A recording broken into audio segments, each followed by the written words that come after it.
encourage you all through a really yummy flow. We'll be moving through a few rounds of sun salutations, building up some heat, getting into some more challenging poses. So we're going to start in a child's pose. I'm going to be quite a nice pose to start today. So just join me in spreading the knees as wide as the mat. You need to creep the fingertips forward. Just melting the heart.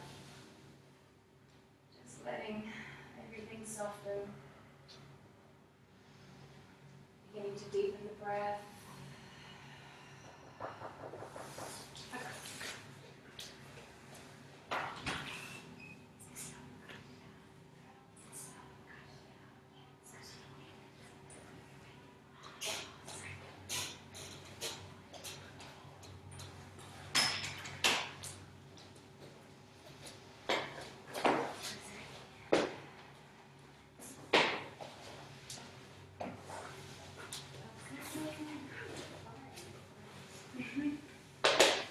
We're just going to start in a child's pose today. So just arrive in the room when you're ready. Taking your knees as wide as your mat, or if you want to bring them together, if that's a little easier on your hips, but just beginning to creep the fingertips out. Just allowing yourself to shut down the eyes. Start drawing the dristy inward. Every inhale, feeling your chest expand. With every exhale, just allowing the morning to melt away. So allow your heart to really melt to the ground.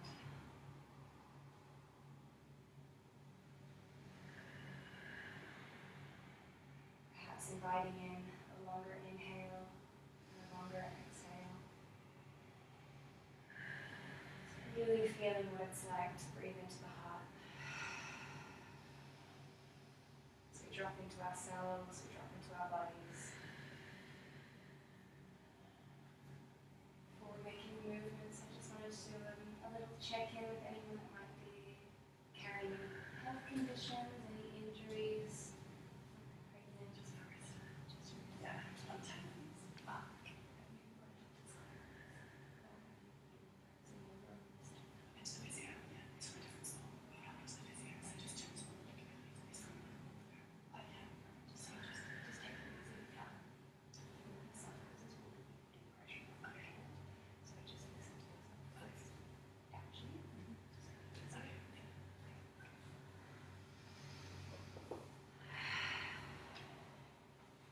I'd like to invite in an ujjayi breath into your practice.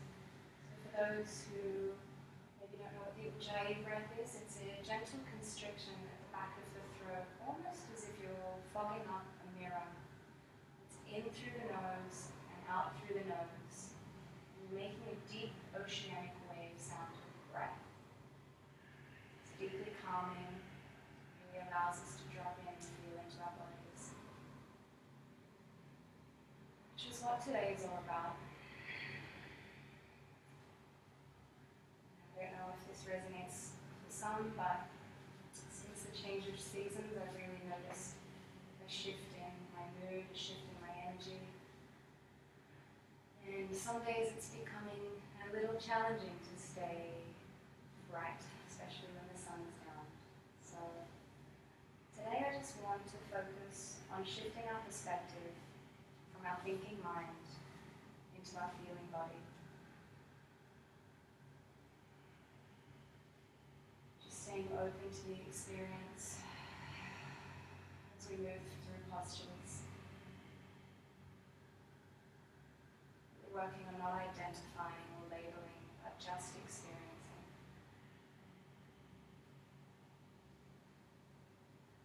As we use this time to drop into ourselves, opening the heart.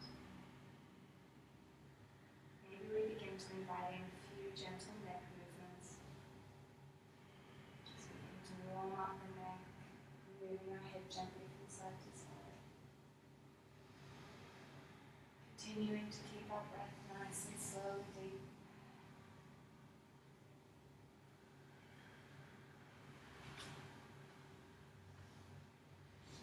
Just really letting go of the morning thus far.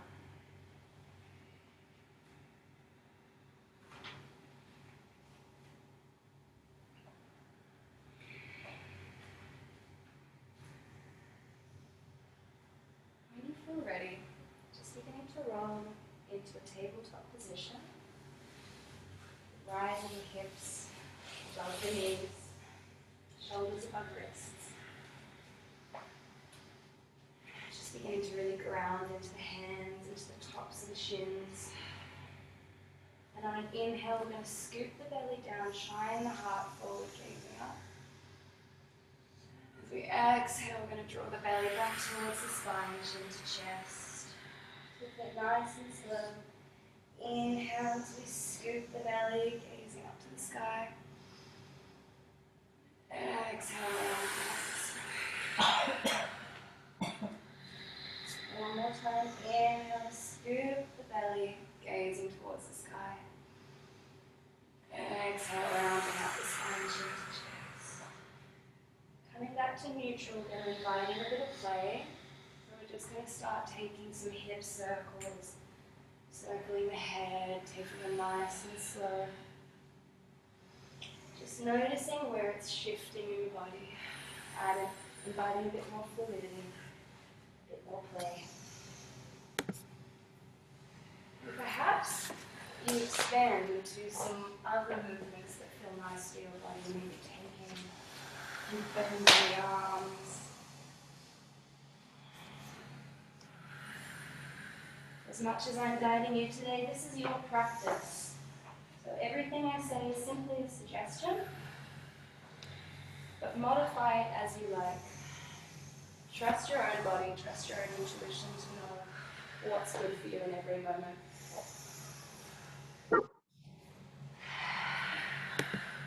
Just knowing you can take child's pose at any time.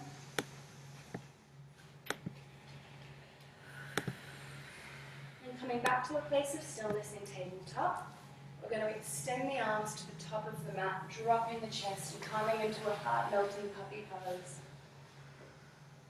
Just for a minute, stretching out the back and spine, releasing tension.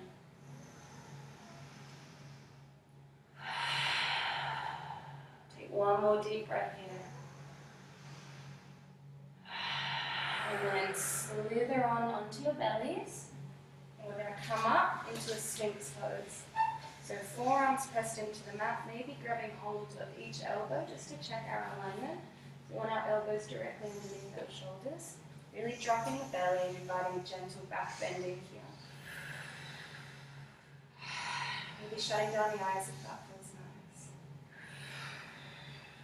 But I'm going to take the head over to the right shoulder, gently just tipping over to the side, inviting a bit of a stretching to the left-hand side of the neck. Breathe in there. Returning the head back to center. Inhale. Exhale, drop it over to the other side. Shutting down the eyes so you can really send your juicy into the neck. Inhale, come back to center. Exhale, gazing across over to our right shoulder. Inhale, back to center. Gazing over our left shoulder. Inhale, back to center. Gazing up to the roof. Exhale, dropping our heads down. Really pressing our forearms into the mat here to create a little lengthening. Ensuring that our shoulders aren't up by our ears. And again, just taking any gentle movements here that help you lengthen the neck.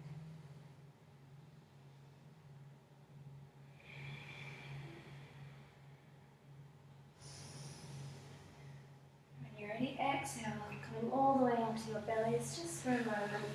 Shifting our hands to the side of our chest, tucking the toes, and then on our next inhale, we're going to press up into a high plank, one straight line. So inhale, we lift up to a high plank, and then exhale, rock back into a downward facing dog.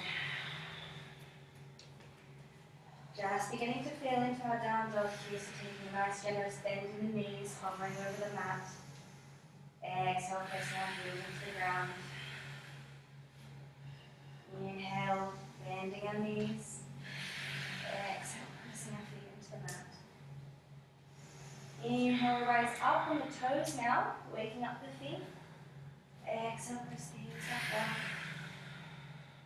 Inhale to rise up onto the toes, stretching the toes, warming up the arches of the feet. Exhale, press it Then come back into a place of stillness in your down dog. Check in with your alignment.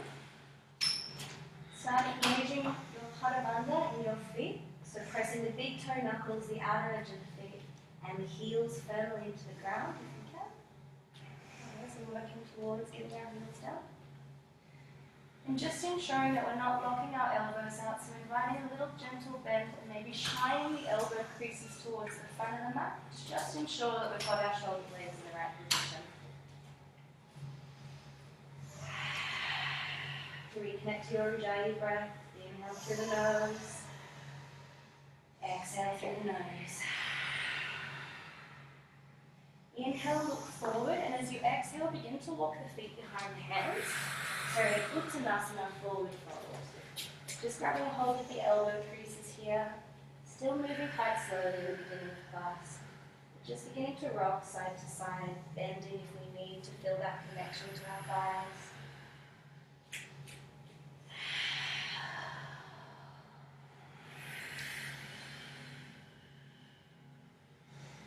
Now next inhale, we take a halfway lift, flat back, hands to shins. Exhale, fold and release. Inhale, we bend the knees, sweep the arms all the way to the sky. And exhale, draw our hands into prayer, into our chest. Just take a moment to shut down the eyes here. Just feeling strong in our mountain pose. Often we get into our Tadasana and in our brains go, great, we're here. I just want to shift our attention down to our feet. We're going to start from the feet and move our way up. And just notice how we should be feeling in our Tadasana. So starting with the toes, spreading them nice and wide on the mat. Re-engaging the big toe, foot knuckle, the outer edge of the feet, and the heel. Almost like a triangle point of pressure. Then, can you feel this upward lift of energy in the arches of your feet? Drawing the ankles and the shins together, while externally rotating the thighs, tucking the pelvis, having the spine nice and straight, rolling the shoulders into your sockets. Take a few breaths here, and notice how with some simple cues, the whole experience of Tadasana can change.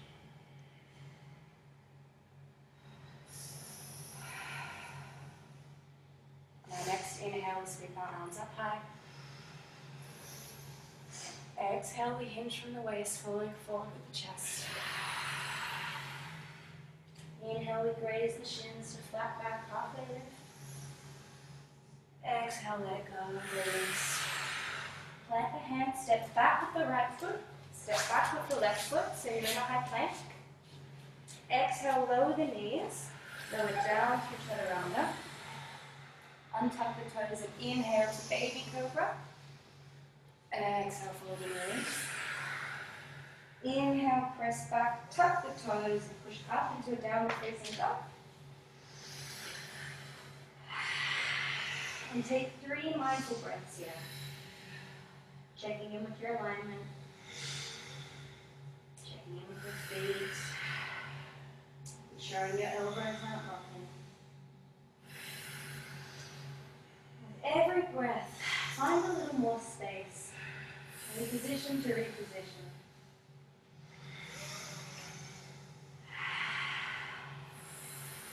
On the next inhale, we look forward, begin to walk the feet behind the hands. So we're in a forward fold. Inhale to halfway lift, flat back. Exhale, fold and release. Inhale, bend the knees, sweep the arms all the way to the sky. Exhale, hands in prayer to the chest. And we keep moving. So inhale, sweeping the arms up high. Exhale, hinging from the hips, leading with the chest, forward. Inhale to a halfway lift, flat back, raise the shins. Exhale, fold and release. Plant the hand, step back with the left foot, step back with the right foot, so you're in a high plank. Exhale, either lowering the knees or lowering down to chaturanga. Inhale to a baby cobra or full cobra. Exhale, roll back to a downward facing dog. Take 3 mindful breaths here. my invitation is every time we come back to our downward facing dog, use this opportunity to reconnect.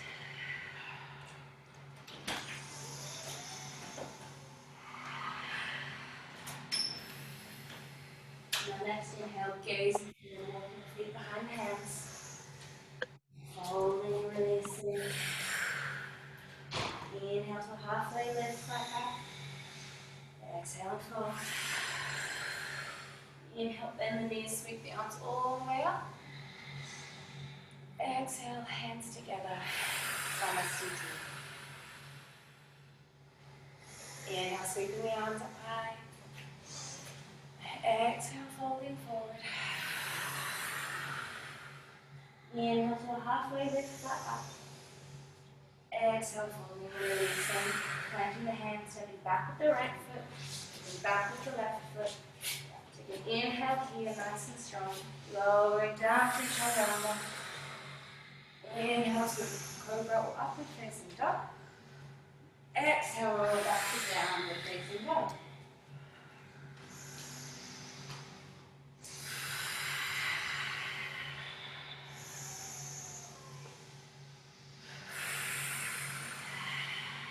Great breathing. Now next inhale, reach our right heel high to the sky. Exhale, draw the knee into the chest before placing the foot in the hands. Lower the back knee. Inhale, peel the right arm up to the sky, like bringing in a little twist. Exhale, plant the hand. Step back to downward facing dog. Option to move through a flow or to stay in down dog. If you're moving through, inhale to roll forward. Exhale to roll down. Inhale to an upward facing dog. And exhale to a downward.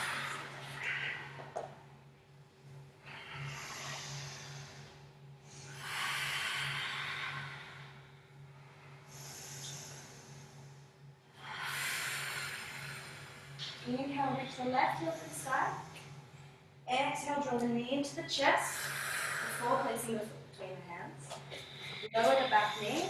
And then inhale, peel the left arm up. Bring in a twist. Exhale, bring in the front hand. Step forward so that you're in a forward fold. Uttanasana. Inhale to a halfway lift. Exhale, fold and release. Inhale, bend the knees, sweep the arms all the way up. Exhale to Dasana, hands by our side, shutting down the eyes. Just beginning to reconnect to the feet again. Just taking this time, noticing maybe what's shifted already in the physical body. Perhaps our breath is deeper than it was when we first came in. Our mind is more quiet, body warm.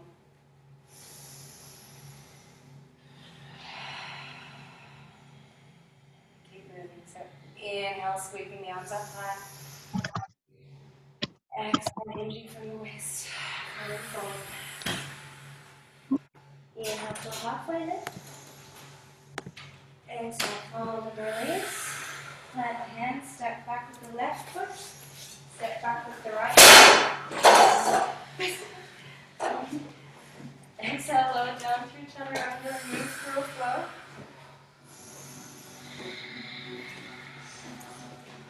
Exhale, downward facing dog.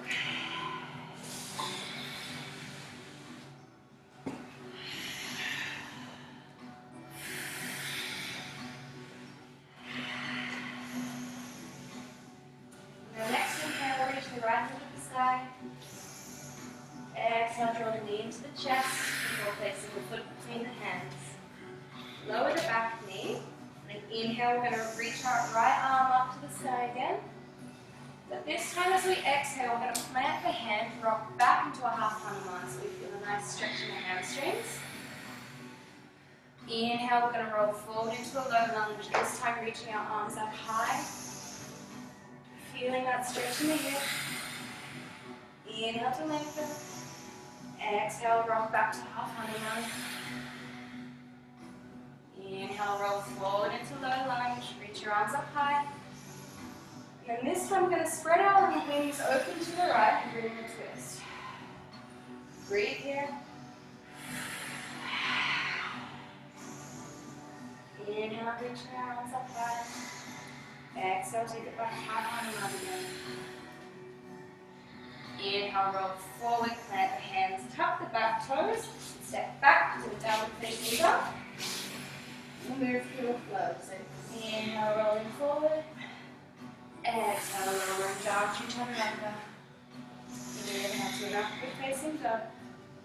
And exhale to a downward facing dog. Reconnect to the breath. Perhaps finding a little bit more depth in the down dog.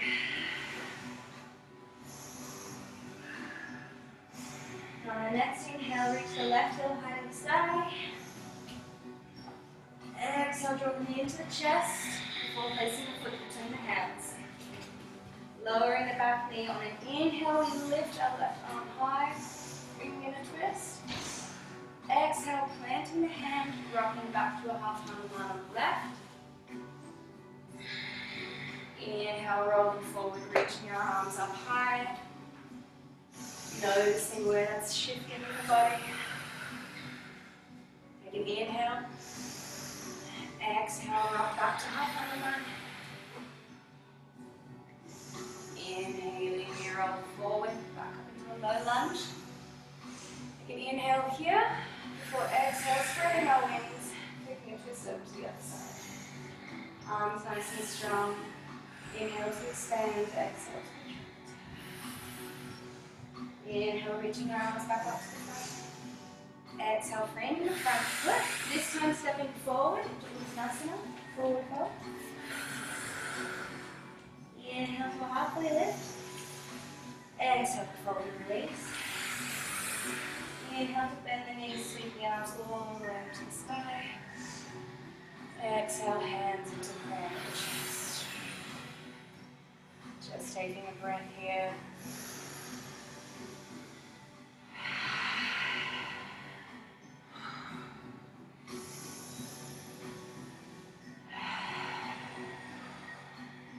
Inhale, sweep our arms up to the sky. Exhale, falling forward. Inhale to a halfway lift, raise the shins. Exhale, fold and release, plant the hands. Step back with the right foot, step back with the left foot. Take an inhale here for lowering down to chaturanga. Inhale to cobra roll up to facing dog. And exhale to downward facing dog.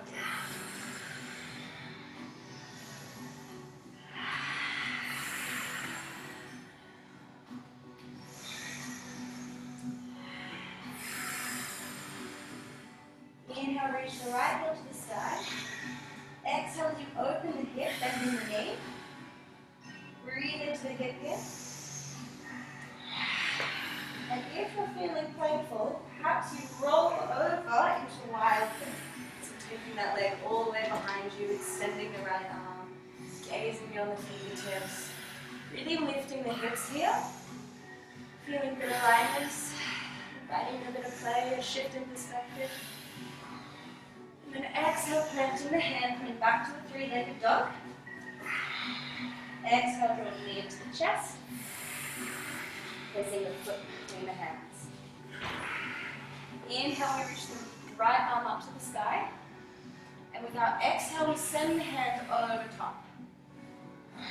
Inhale, we trace the arm back towards our hip. Exhale, sending forward. Connect to your feet, feeling strong here. Inhale, send the arm back. Exhale, send it forward. One more time. Inhale, send the arm back. Exhale, sending it overhead. Coming onto the outer edges of our feet, we're just going to really stretch into that hip here. So just roll into that. Maybe bringing our right hand onto our hip, that feels nice. Breathe into the tight, sticky points.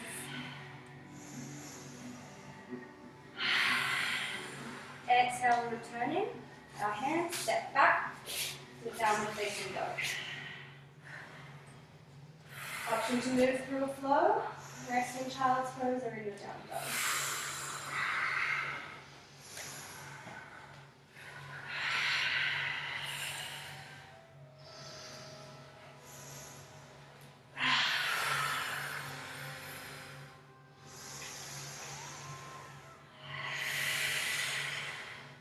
Might be nice here to invite in a little bit of lion's breath, just to release some of that tension.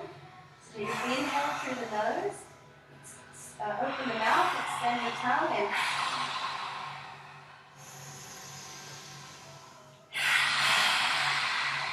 let it all go.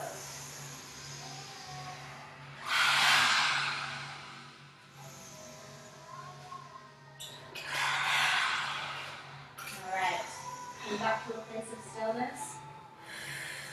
On our next inhale, reach the left heel high. And exhale, draw the knee into the chest before placing the foot between the hands. So we're in a high lunge.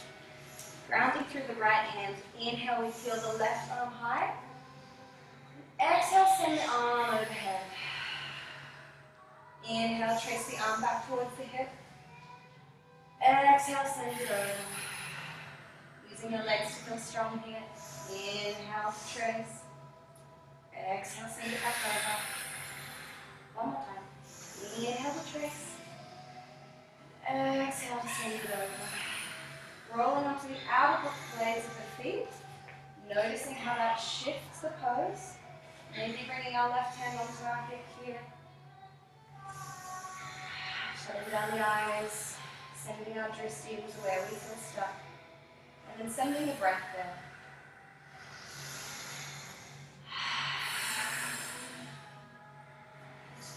Framing the front foot.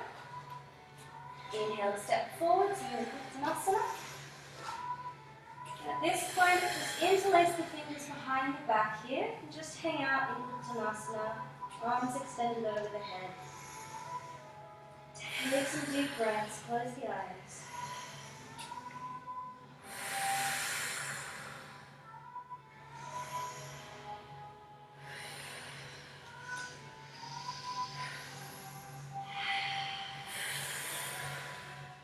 Releasing back down.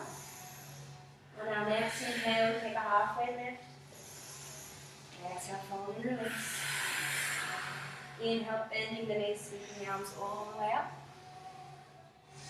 Exhale, hands by our side, Tadasana. Should be feeling nice and warm now. Ready to move into our warrior series. So on an inhale, reach the left heel high.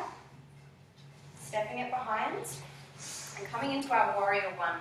So just taking a minute to check in with the alignment, ensuring that our knees aren't going beyond our toes.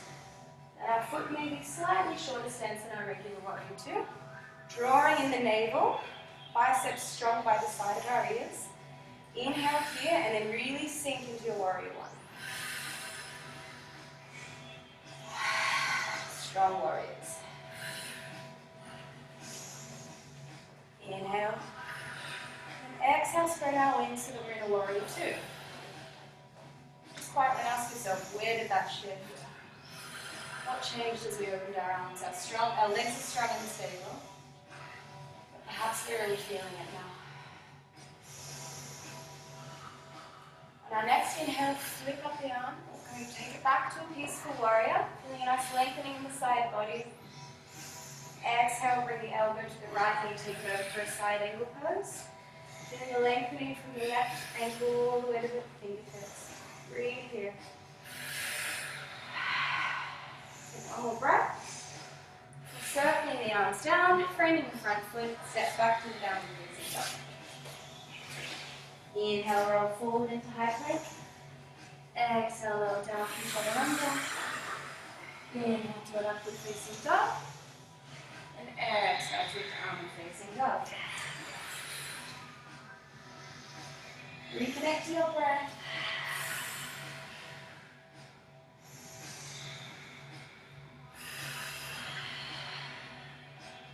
And on our next inhale, reach the left ear high. Exhale, draw the knee into the chest before placing the foot between the hands. Ground through the right foot. Inhale, draw our arms up and come up to into our warrior one. Just taking a minute to reposition the feet if we need, ensuring that our hips are square to the front.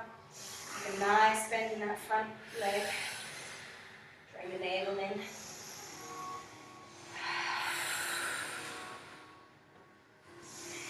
One more breath. And spreading our wings, opening up into warrior two. Back to our Padabandha in our feet. Really pressing the big toe knuckles and outer edge of the feet with both so that there's equal weight. Feeling a bit of lightness if you can. Then on our next inhale, flipping the front palm up, taking it back to peaceful warrior, lengthening the side body.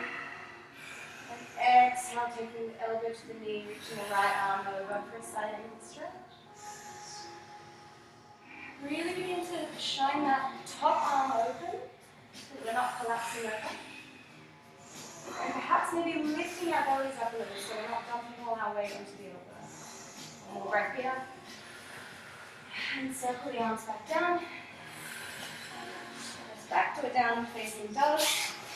And come and take a rest back in child's pose. Spreading the knees wide.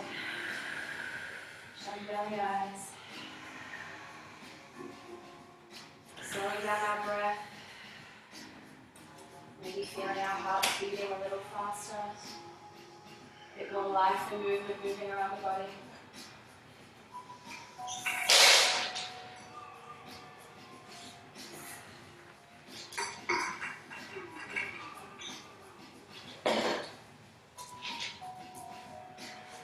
Just allowing the heart to melt.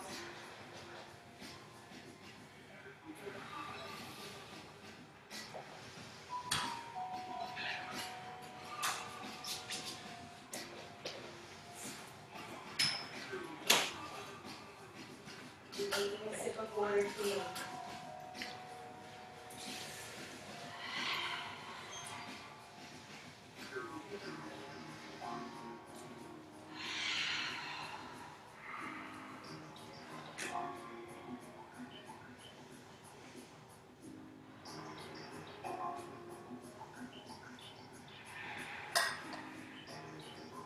When we exert the body, we begin to dissolve the mind. When we dissolve the mind, we get to clean the chitta, the lens in which we see the world.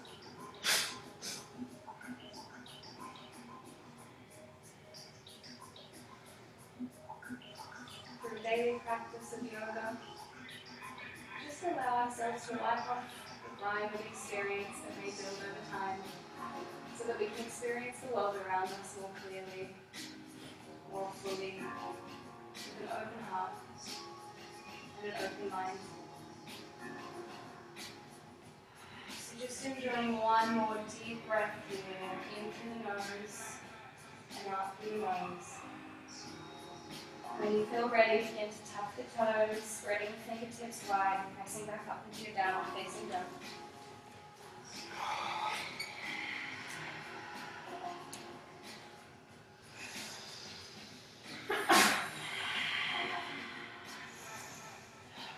Inhale, reach the right heel to the sky. Exhale, draw the knee into the chest, before placing the foot between the hands. Rounding down the back foot, inhale, we come back up into our warrior one, squaring our hips. Inhale here for the strong. Exhale, sinking deep. Now taking grasp of our hands behind us, we inhale to open the chest. Exhale as we begin to shift our body weight forward into humble warrior. So bringing our right shoulder to our right knee, not collapsing into the front foot, but still maintaining equal balance in both. And breathing into a humble warrior.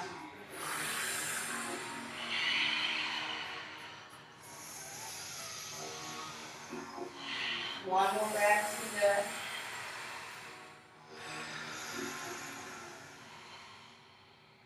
inhale, coming back up. Exhale, framing the front foot, step back to downward facing dog. Move through a flow or stay in your down dog, whatever your body's calling for.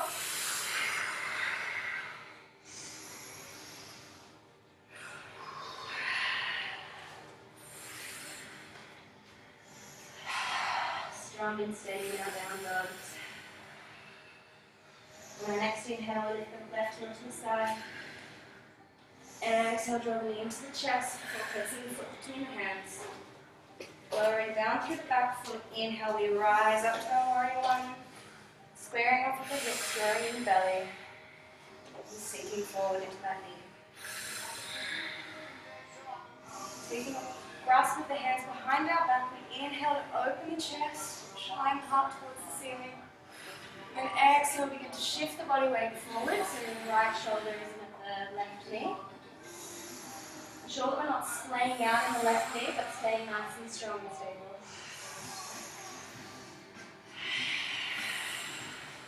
Good job, one more. Inhale, rising back up to a warrior one. Exhale, framing the front foot, step forward, so we're in a Uttanasana. And out here the first time. Inhale to halfway lift back up. Exhale, fold and release. Inhale, take a bend in the knees, sweep the arms all the way up. And exhale, hands by our side, so we're in a Tadasana. Nice. Now we're going to move into some fun balancing poses. So we're just going to step through it slowly. Lightness and play, shifting perspective, that's what today's about. So when you feel ready, spreading the toes, really feeling the connection of the ground underneath the feet. Our feet get us so many places. Just begin to shift the body weight over to the left foot. Once you feel strong in the left foot, begin to reach the right knee up, giving a squeeze. Again, reconnect with the left foot. If this feels good here, that's fine. Just work on feeling stable. Otherwise, maybe taking the left hand to the hip, the right two fingers around the big toe. Finding an unmoving point in front of us on an inhale. If you feel ready, stretching that front foot out. And perhaps this is enough. Just ensuring that the hips are level, our feet are snug, foot is strong. If this feels good, perhaps maybe sending the foot out to the right. If this feels good here, maybe extending out the left arm. And if you really want to challenge, totally shift your perspective and gaze over the left fingertips. Very good. Come back the way you came. So inhale, returning the head, returning the arm, turning the leg to the front, taking that bend. Exhale, release. Maybe shaking that out. Inviting a little bit of a hoogie in. And then we'll take it over to the other side. So first, feeling strong in Tadasana, both feet firmly pressed into the ground. And once we've got that connection, we're going to shift our body weight into the right foot. Maybe starting to lift the left knee, pulling the knee, hugging it into the chest. Again, this might feel good. If you want to go a bit further, taking the right hand to the hip, taking our left fingertips around the thumb, around the big toe, the foot thumb. Inhale in here. And exhale to extend. Inhale so you know you've got it. And exhale, sending it back out to the side. Inhaling here, maybe extending the arm. If you've got that, maybe gazing beyond the fingertips. It's okay to wiggle and wobble. Trees wiggle and wobble. Bringing our gaze back, returning the hands, returning the leg, bending the knee, placing it back down, taking a little shimmy, boogie, boogie. Excellent. Returning back to Tadasana. Inhale, reach your arms up higher. Exhale, sit back into Uttanasana. Inhale, lengthen. Lengthen. Exhale to deepen, but just keep going, sending it down towards the mat as slow as possible so that we're in Balasana.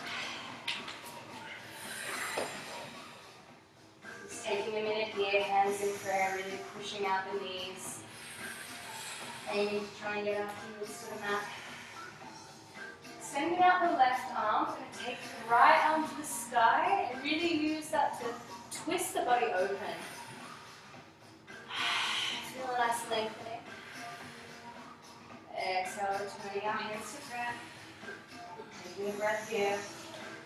Before extending the right arm out, taking a twist over the other side.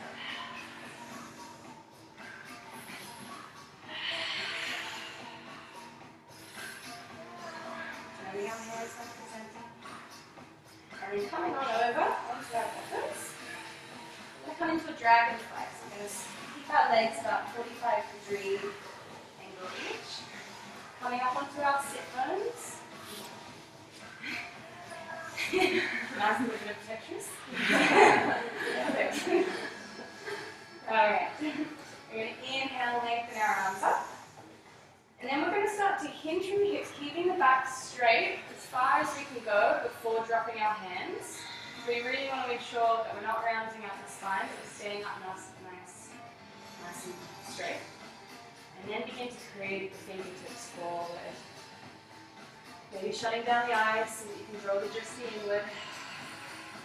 But just allowing with every breath to bring in more prana. And then with every exhale, maybe creeping the fingertips out a little further.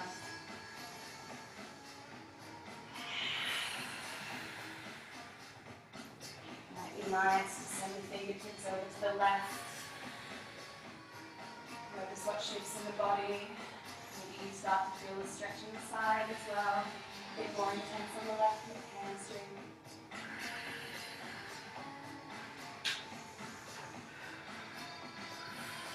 Then get back to center.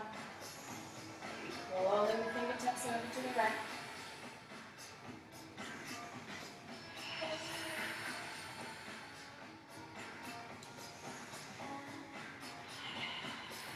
Rolling them back to center. And all the way back up. And then we're going to bring our feet together, so we're coming into Dandasana, right-handed seated pose. Again, moving our big fleshy bits out of the way if we need to. We're going to take our hands just behind us here. And on an inhale, we're going to lift the pelvis high to the sky, take an upward plank. Really lift from the hips here. Last bit of intensity.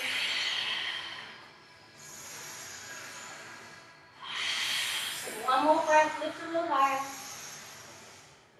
Exhale, slowly roll back down. Inhale, take our arms up high. Exhale, fold forward, pushing back to the center.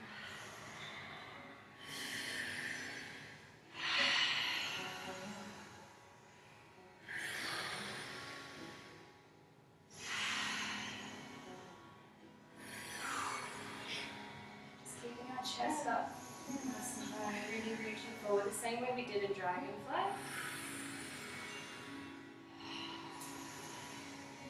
Always bend the knees if we need.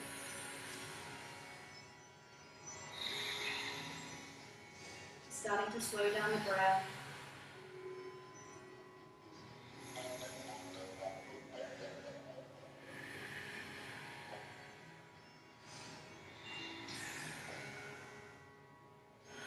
Inhale, coming back up gently. Trying to bend our knees. We start to roll onto our back, vertebrae by vertebrae. If it's in your practice, go ahead and take a shoulder stand. Otherwise, grab the outer legs of the feet and just come into a happy baby. Just beginning to feel into the hips. Maybe a little bit of play with the legs, extending one at a time, maybe taking a little rock from side to side. We're coming up into shoulder stand, rolling onto the shoulders, supporting the lower back. Pressing up. So we're in one long line, ensuring to keep our neck gazing at our toes, just to protect it. Just really feeling all the blood rushing down to the legs, flooding the heart.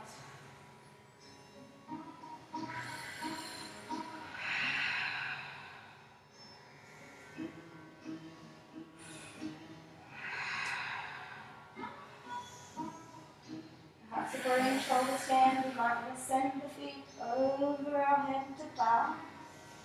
Just gracefully touching the toes down. Just noticing where that shifts in the body. Breathing into that area.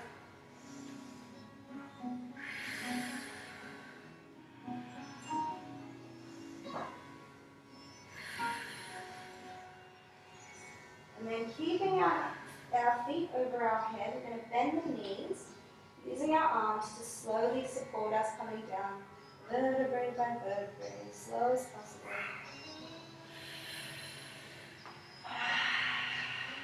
Extending out our legs, just for a moment.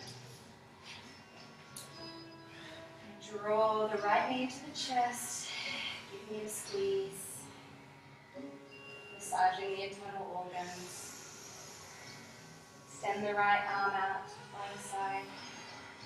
Send the knee over to the left for a supine twist. Gaze beyond the right fingertips.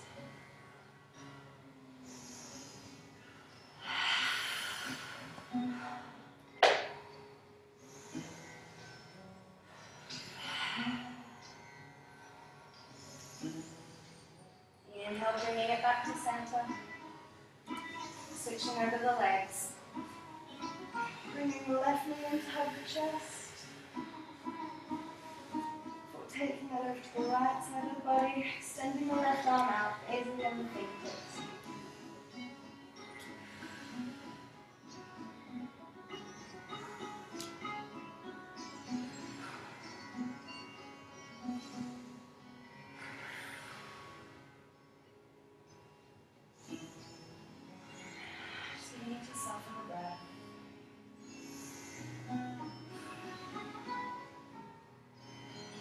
Returning back. Taking any final movements you might need before we move into our Shavasana. So I'm going to grab some, it's quite warm in here, but if anyone feels that they might want a little blanket for a bit of extra warmth, just raise your hand for me. Maybe a bolster. Otherwise just coming into our Shavasana. Taking those final movements. Just allowing the body to melt into the ground. Knowing that all the hard work is done. We get a beautiful chance to integrate all the work we've done today in our Shavasana. Got to warm up the body and then allow it to cool in the anatomically neutral position of Shavasana. Through this daily practice, allowing ourselves to cool in this position, we're just gently realigning the body. One of the most powerful poses in the world. Without conscious effort, just letting go. We're just going to invite in a 4-count breath. So we're going to inhale for a count of 4. Hold for a count of 4, and then let the breath go for a count of 8. So on my count, we inhale for a count of 1, 2, 3, 4, feeling the belly expand. We exhale for a count of 1, 2, 3, 4, 5, 6, 7, 8. We inhale for 4, 2, 3, 4. Hold, 2, 3, 4. Release, 2, 3, 4, 5, 6, 7, 8. Inhale, 2, 3, 4. Hold, 2, 3, 4. Release, 2, 3, 4, 5, 6, 7, 8. Inhale, 2, 3, 4. Hold, 2, 3, 4. Exhale, 2, 3, 4, 5, 6, 7, 8. Inhale, 2, 3, 4. Hold, 2, 3, 4. Exhale, 2,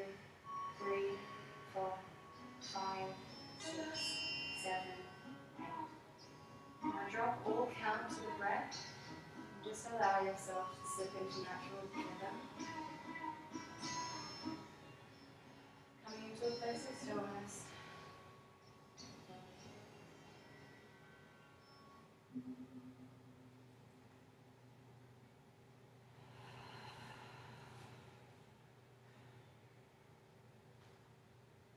So the real voyage of discovery consists not in seeking new lands, but in seeing with new eyes.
stretch overhead. That feels good.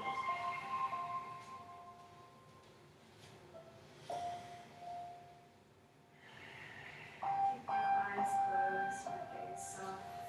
Just rolling over the one side.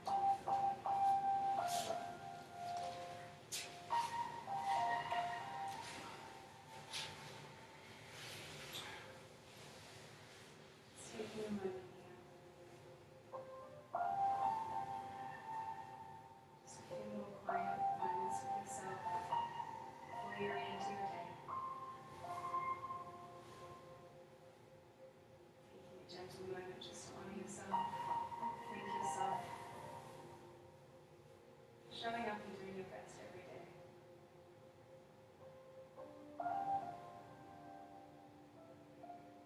When you feel ready, pressing up into a seated position and joining me at front. Keeping our eyes closed, our gaze soft.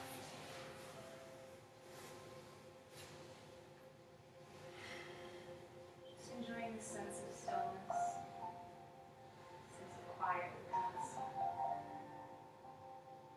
Knowing that we can return to this place of stillness and quiet at any moment. Just by giving some love to ourselves, giving some time to ourselves.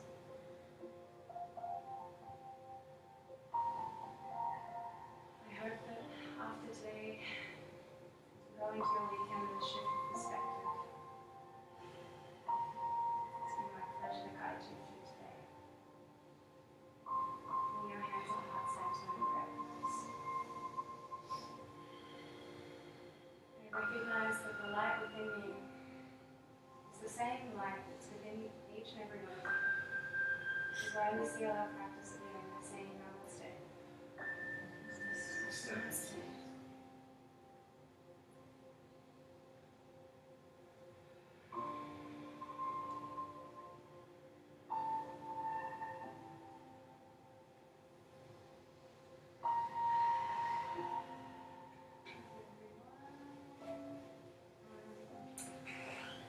I have a little something for you all, just as this is my first official class teaching.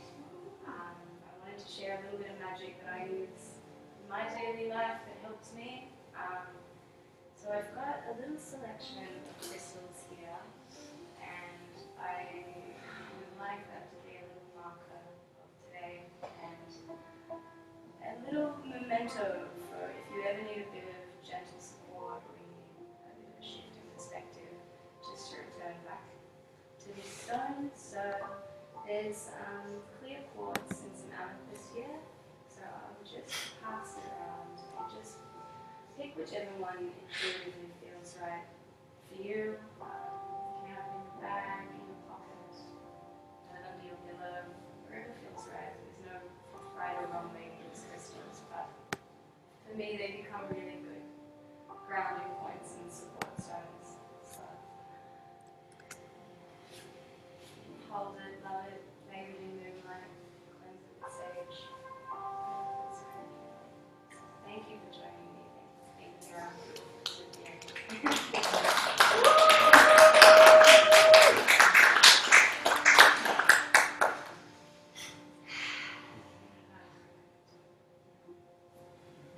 How are you feeling? Awesome. Warm.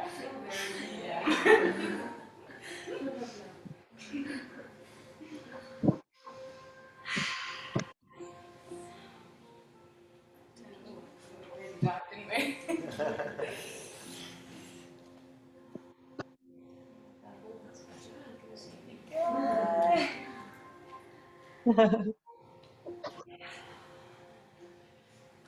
How are you feeling on this one? Amazing, Gabby. That was incredible. Thank you. Of course, anytime. Yeah, I love a long shavasana, so thank you for that. I know, I love a long shavasana too. I actually read that it's only at the 6-minute point that the weight actually lets go in the body and also in the mind. Right.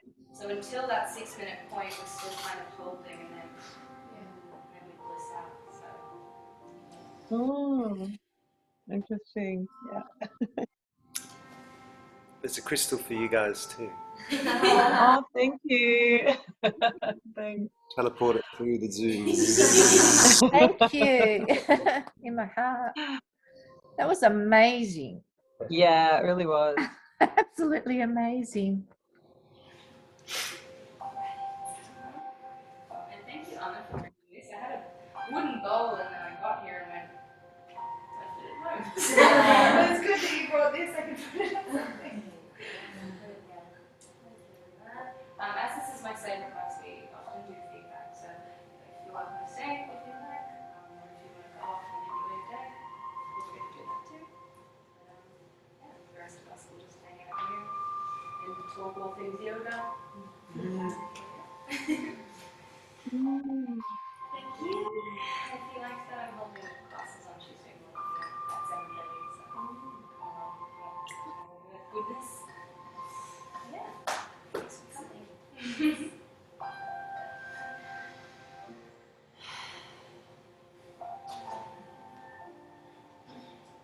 I saw Layla dropped in at the last minute, or maybe she was well. Please let me know when I can join.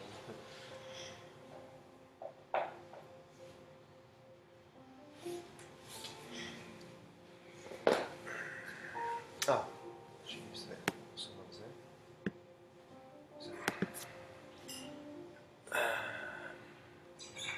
Christian. That's, I think, Elena's.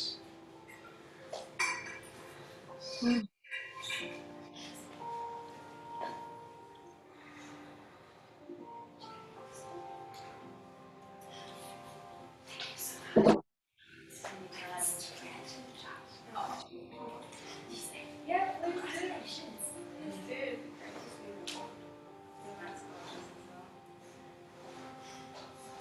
Thanks for joining us, Paul. Yeah. We were like sitting there, and we didn't want to sit in this room, and we're like, it takes so much time. Thank you.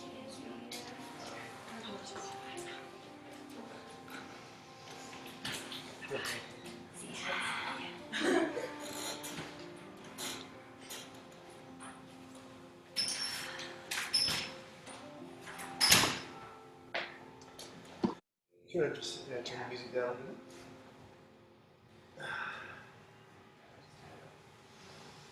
So how did you feel? I felt really good, actually. I felt it was strange. Yesterday afternoon, I mean, for those that were in class yesterday, I was having a day, and my usual flows, the sort of intention behind it, just didn't really feel that authentic because I wasn't feeling myself. And so I just kind of sat with what an intention would be that felt authentic to me, which was about shifting perspective and just trying to, see things from a new light. And then from that point, I just really felt like the flow kind of came together from there. So I wanted to bring in simple poses, but then, stay grounded in our base, but then light and free in the upper body. And yeah, inviting a bit of play, just having a bit of fun with it. So I feel happy with how it all kind of came together. Really happy that we were able to share it.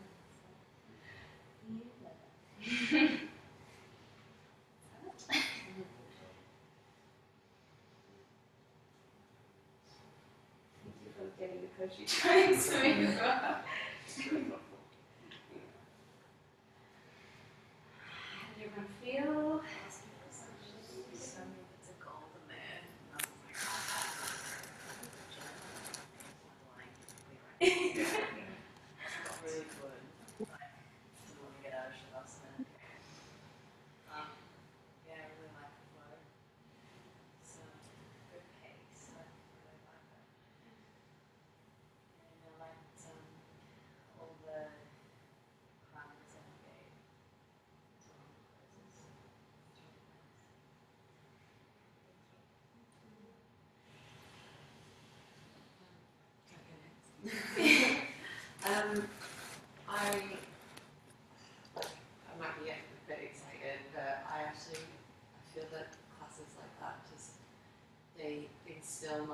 in yoga teachers.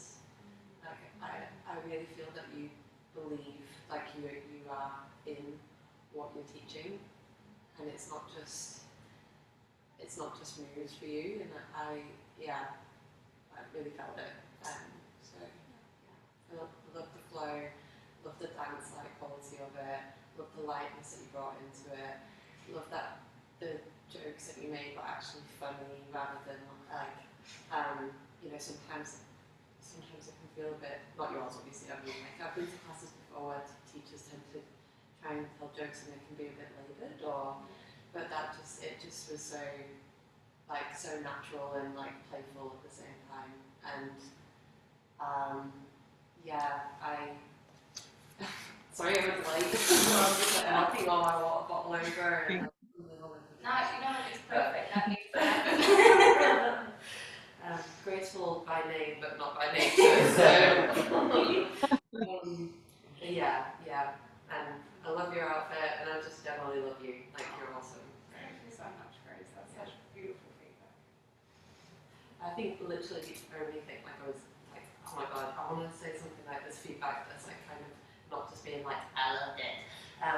But with the Paschimottanasana and like the form of folds that you're offering, sometimes I felt like maybe just directing where to put hands, because I know it's like pole, for example, it's like this, and some people were like rounding a little bit. So literally, that's like the only thing that I could notice that was like, that's worth saying.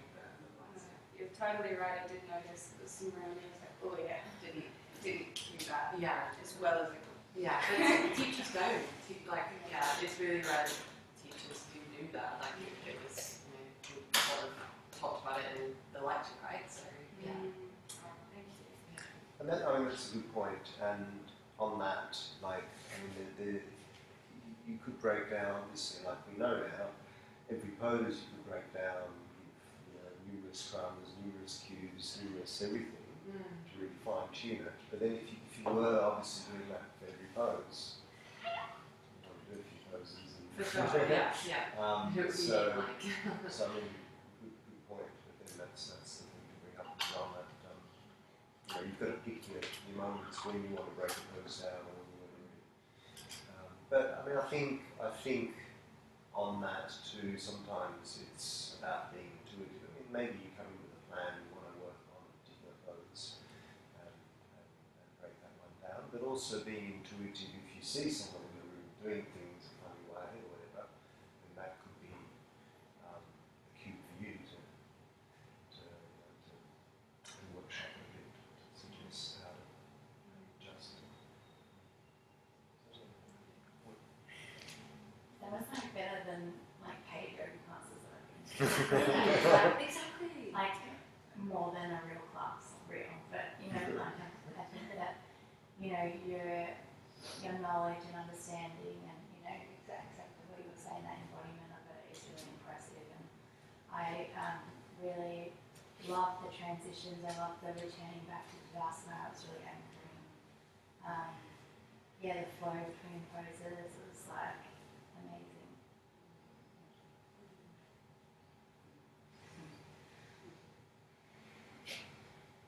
I really loved it too. I said it before last time, but I think the way you integrate music is powerful. So I think you obviously know music really well, and you can DJ us through it, but in a way that kind of like it arcs and goes with the moods really well. So I'm really tired. I almost fell asleep in Shavasana. I was like, when you did the first chant, I literally like, jumped out of the skin. But it's just so authentic and to you, and you can see that it comes so naturally. But it was creative, it was strong, but not like overcomplicated. And I think it flowed really well. It was beautiful. The only thing that for me was the heat. I was just getting really hot, but I just can't do the heat very well. I had a moment when I was going to go and turn the heat down, actually. Yes, yeah. Most people like hot yoga, but I'm just northern. It was gorgeous. And really proud of yourself. Thank you so much. Yeah, this is third class of yours I've been to. It's the fourth you've taken, and I could say the same things I've said to you in the past. And I don't think this all what's been said is absolutely correct. The consistency now in your presence and your lightness, clarity, communication, knowledge in your places, but also just that beautiful, radiant presence that you bring to your classes is completely consistent now. I know there was some conversely today, and yesterday as well, what came to my mind after yesterday's class was that living one's purpose, one's dharma, isn't easy. There are heaps of challenges and obstacles on the way, and that's what I think chapter 6 of the BWK is. That's one interpretation of what's about, where Arjuna as the warrior goes into battle and is told by Krishna you have to, overcome all these different obstacles, which one might label projections perhaps, in living your purpose. And that's you today, warrior. Well done. It really means so much that you've been consistently coming to my classes on Tuesday as well. I really feel that support and appreciate all the feedback. Well done. It's not a chore, believe me. I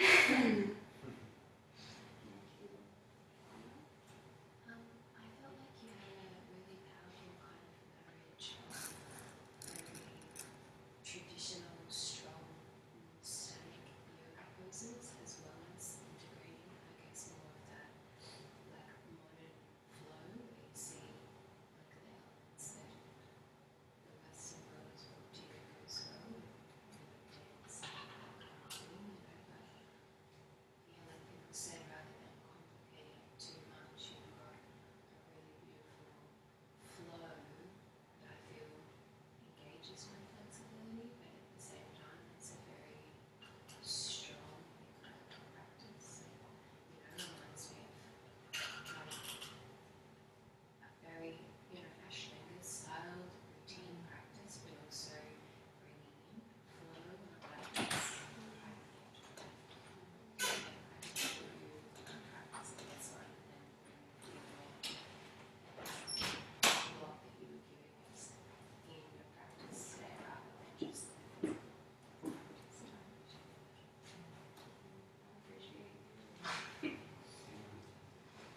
Coming a big day.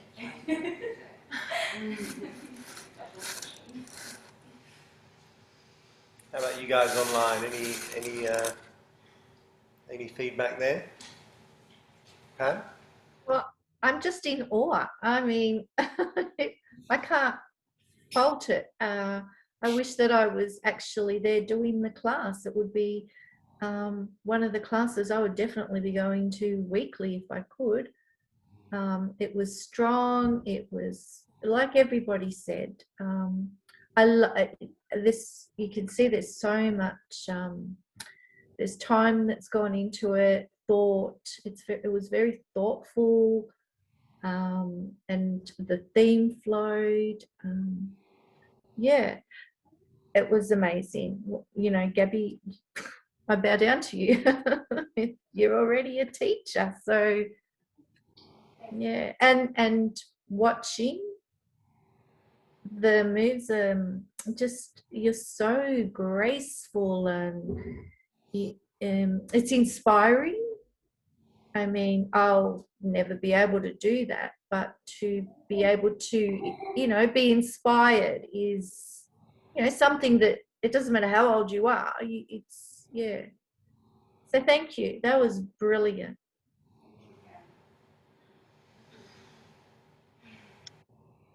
Thanks, Pam. Yeah, I can jump in too.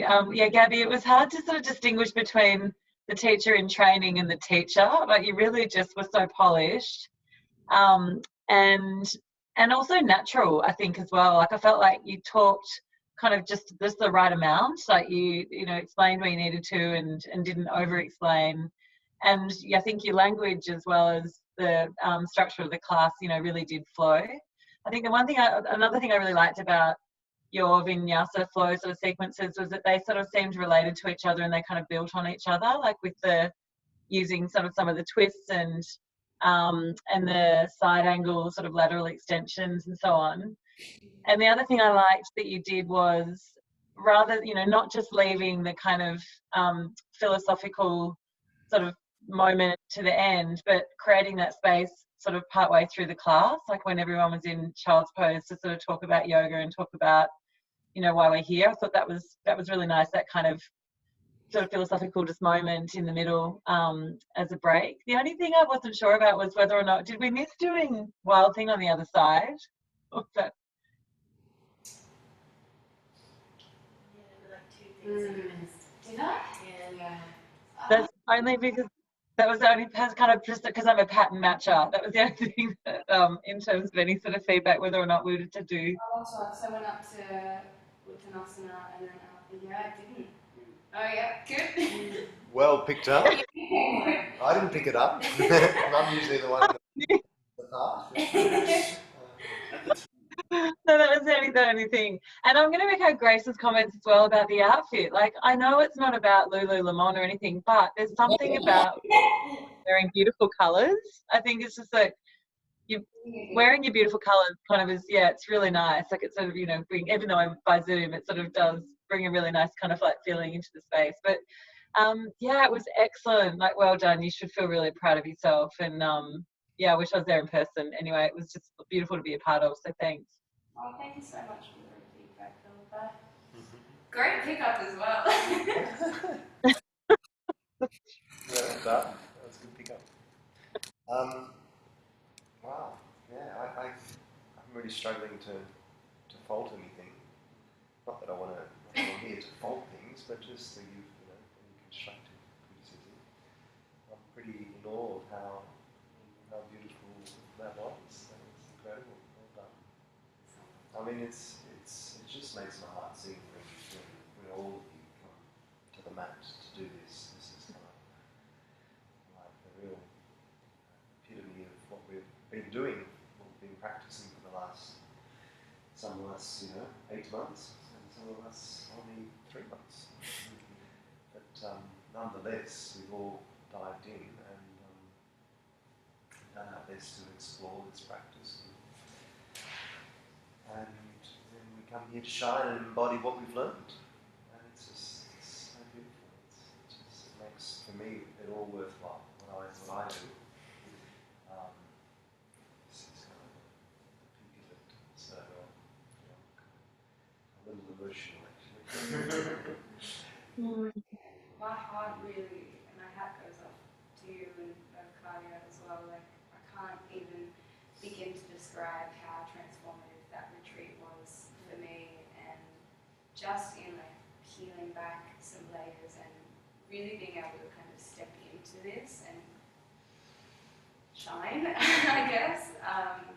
Yeah, it was a really powerful weekend for me that I've just taken a lot from. So I was great and such a huge influence in my personal practice, and also being able to have the confidence to come up here and do this. So.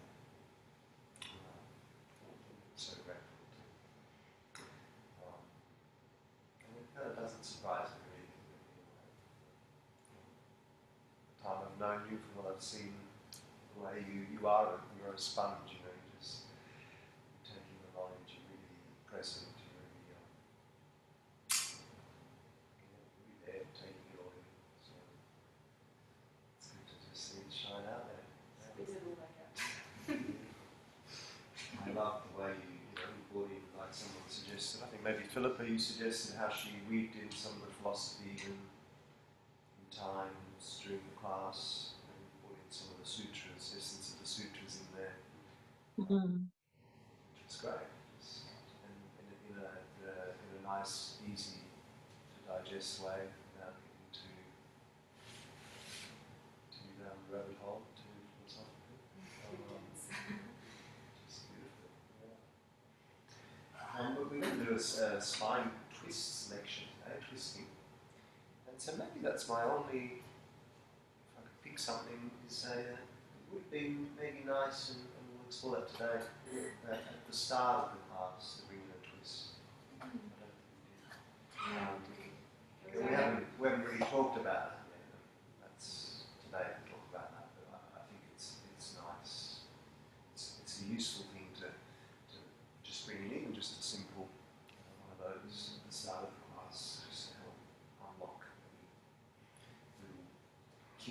spine, whatever that sometimes people come into the class with.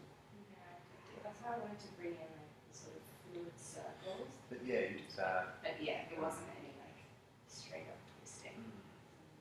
And yeah, you would have made a twist once we got into it, which was great.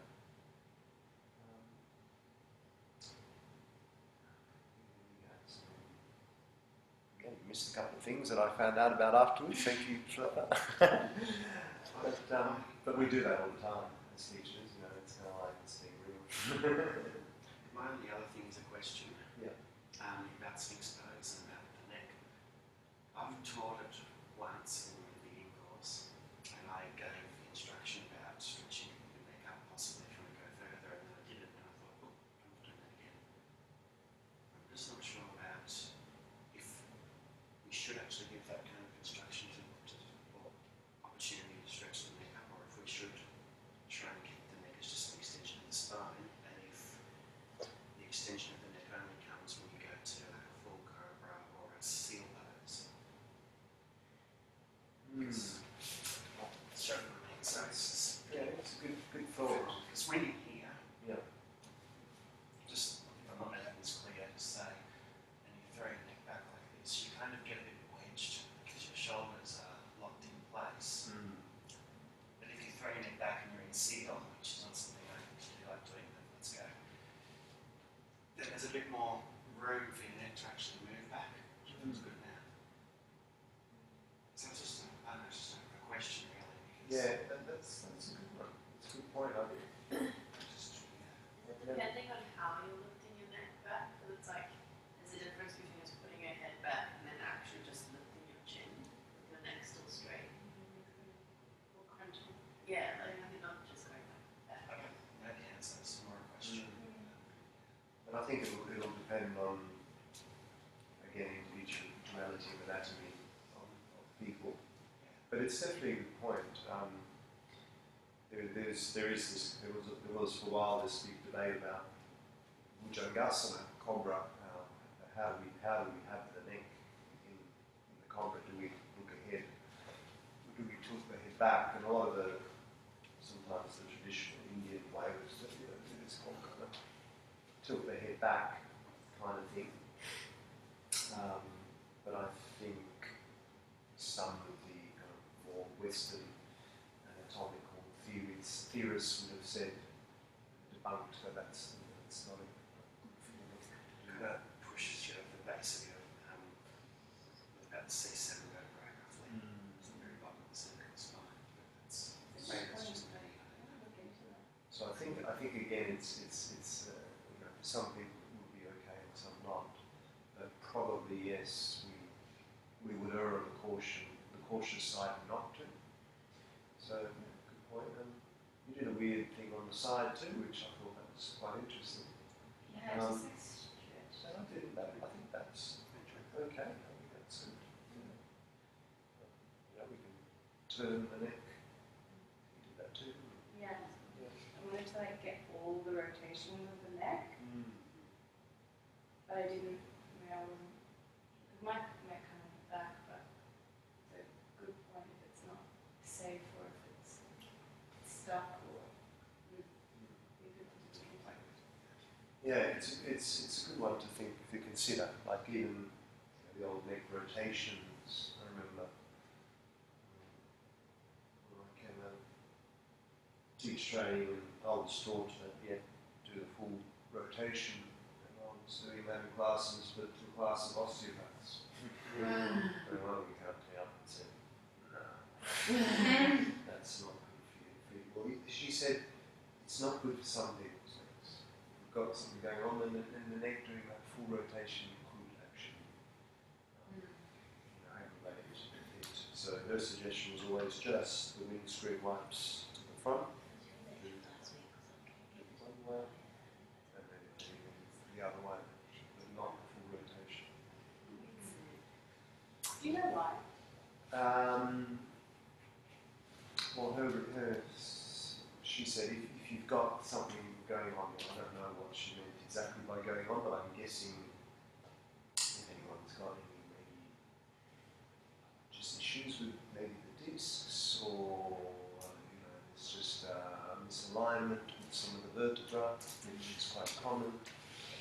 maybe a full rotation, if you think about it, if your vertebra is slightly misaligned and full rotating, that could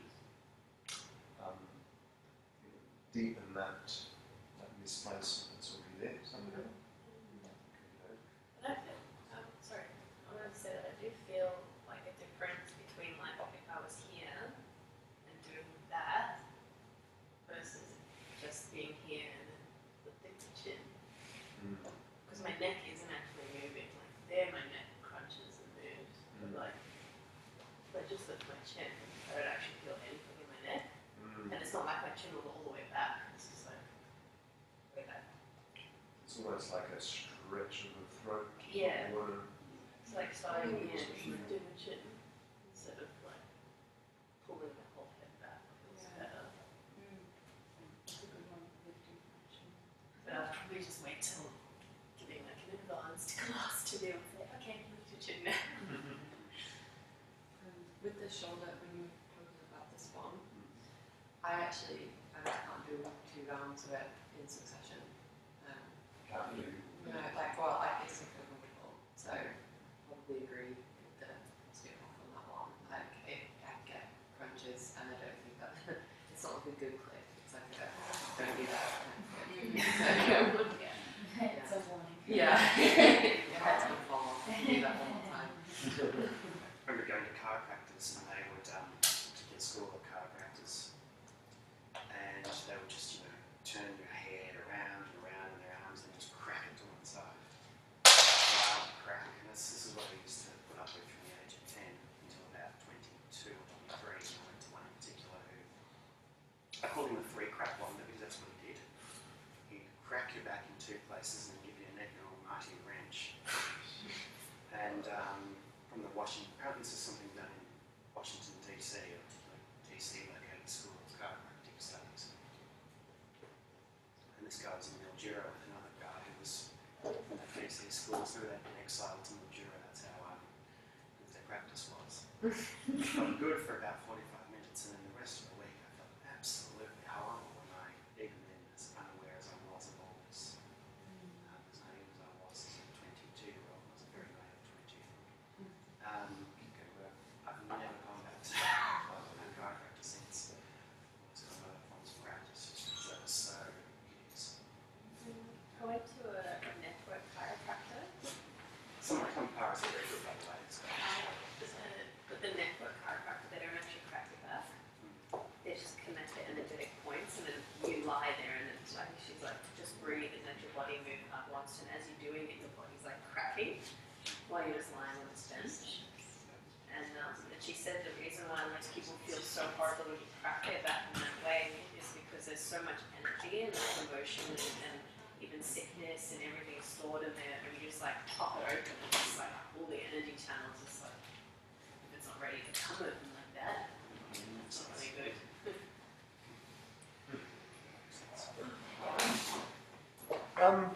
All right, let's have our little breaky breaks, shall we? What time is it? 1:47. That's good. Had a good time today. We started on time already. So if we can get a full hour in for lunch, 2:45.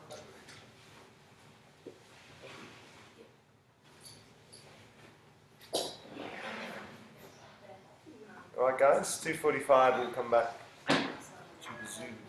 I'm already rinsed. Twist again. And hello, Philippa, Pam, and Elena, if you're all there. Just putting this back on record now, so you can record it for everyone else too. Hey, Elena. I forgot everything. I was wondering if someone had a spare piece of paper and a pen. I'm so sorry.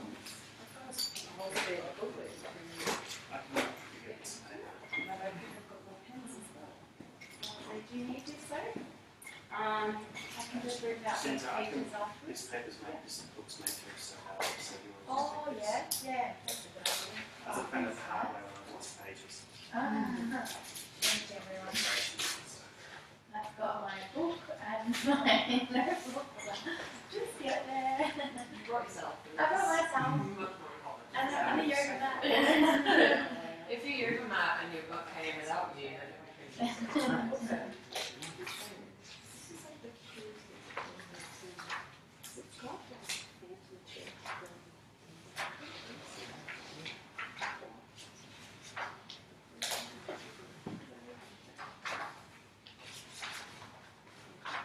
guess they're crystal structures, yes.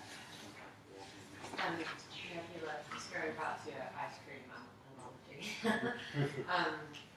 Yeah, I think sometimes as well, your brain can sort of tell you that you do want something, like, you know, that you can just let yourself have it, but like then if you think that it's your body that wants it, but then you don't have it for a while and then you come back to it and you're like, oh, I don't want it. You know? Yeah.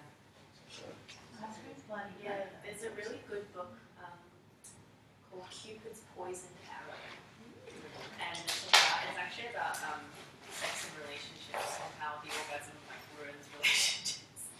But like they talk about the chemistry of what happens to your brain and how like people having like those very like orgasms are kind of like setting themselves up for addictions because it gets all the dopamine going in the body, so the body will chase dopamine, and it's just like it's very tricky because I was like when I read the book I was like going through watching this experience happen, and it's like for men and women it takes like 2 weeks for your neurochemistry to come back to balance after having this big explosion, and it's like couples end up like hating each other in those 2 weeks because it's like suddenly it's like, have you ever done that, like they love your partner and like 2 days later you're suddenly like down each other's throats arguing?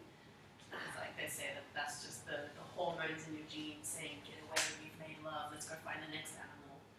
Wow. Yeah, it's like a just how we're bred as genetics, like women are made to go to many men so that she can get many samples. Men are meant to go to one and then go and move on. We're women like it's so unfair, like when women orgasm they have hormones that make you want to latch to the man, when he orgasms he has hormones that make him want to run away. It's like, how is that even fair? It explains everything. I know, but it's just like it's all enough. It's all there.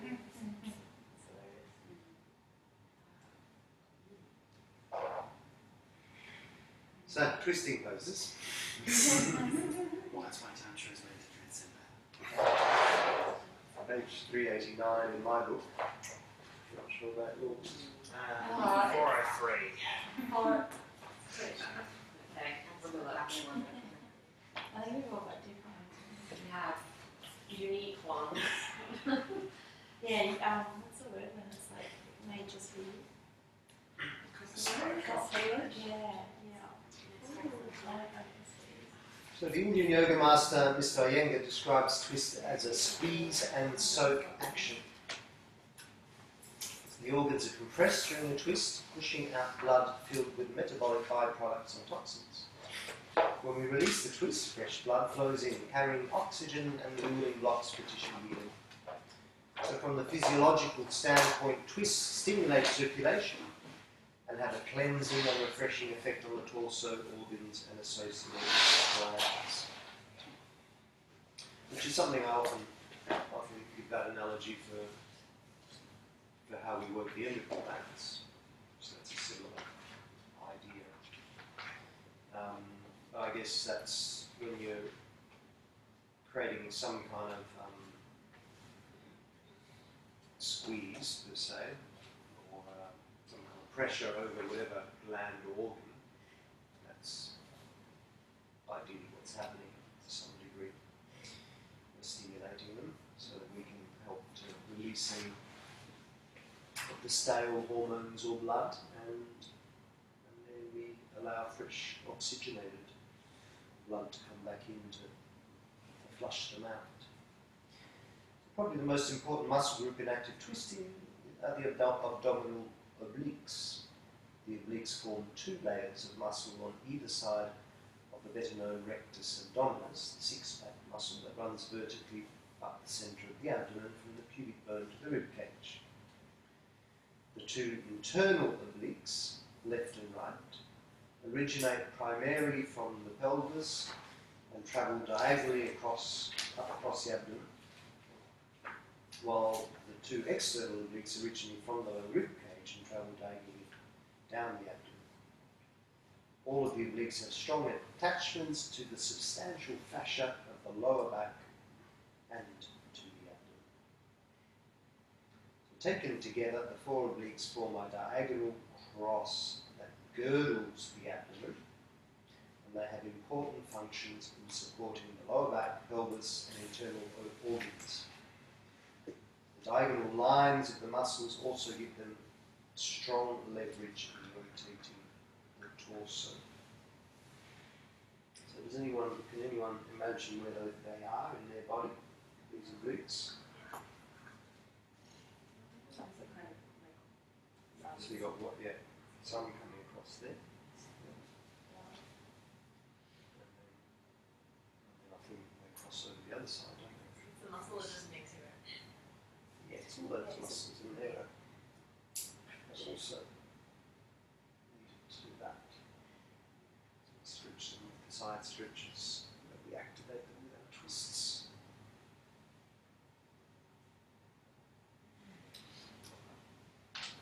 When you turn to the right in BWK, for example, BWK is that twist we have considered the knees to.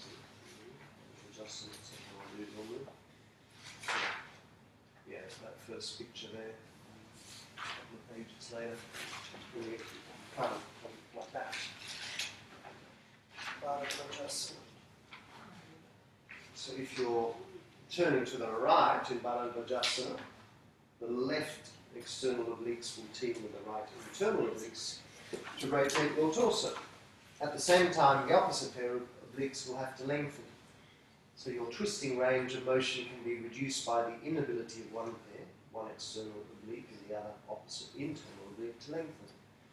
While weakness in the opposite pair could limit your ability to actively draw yourself into the twist.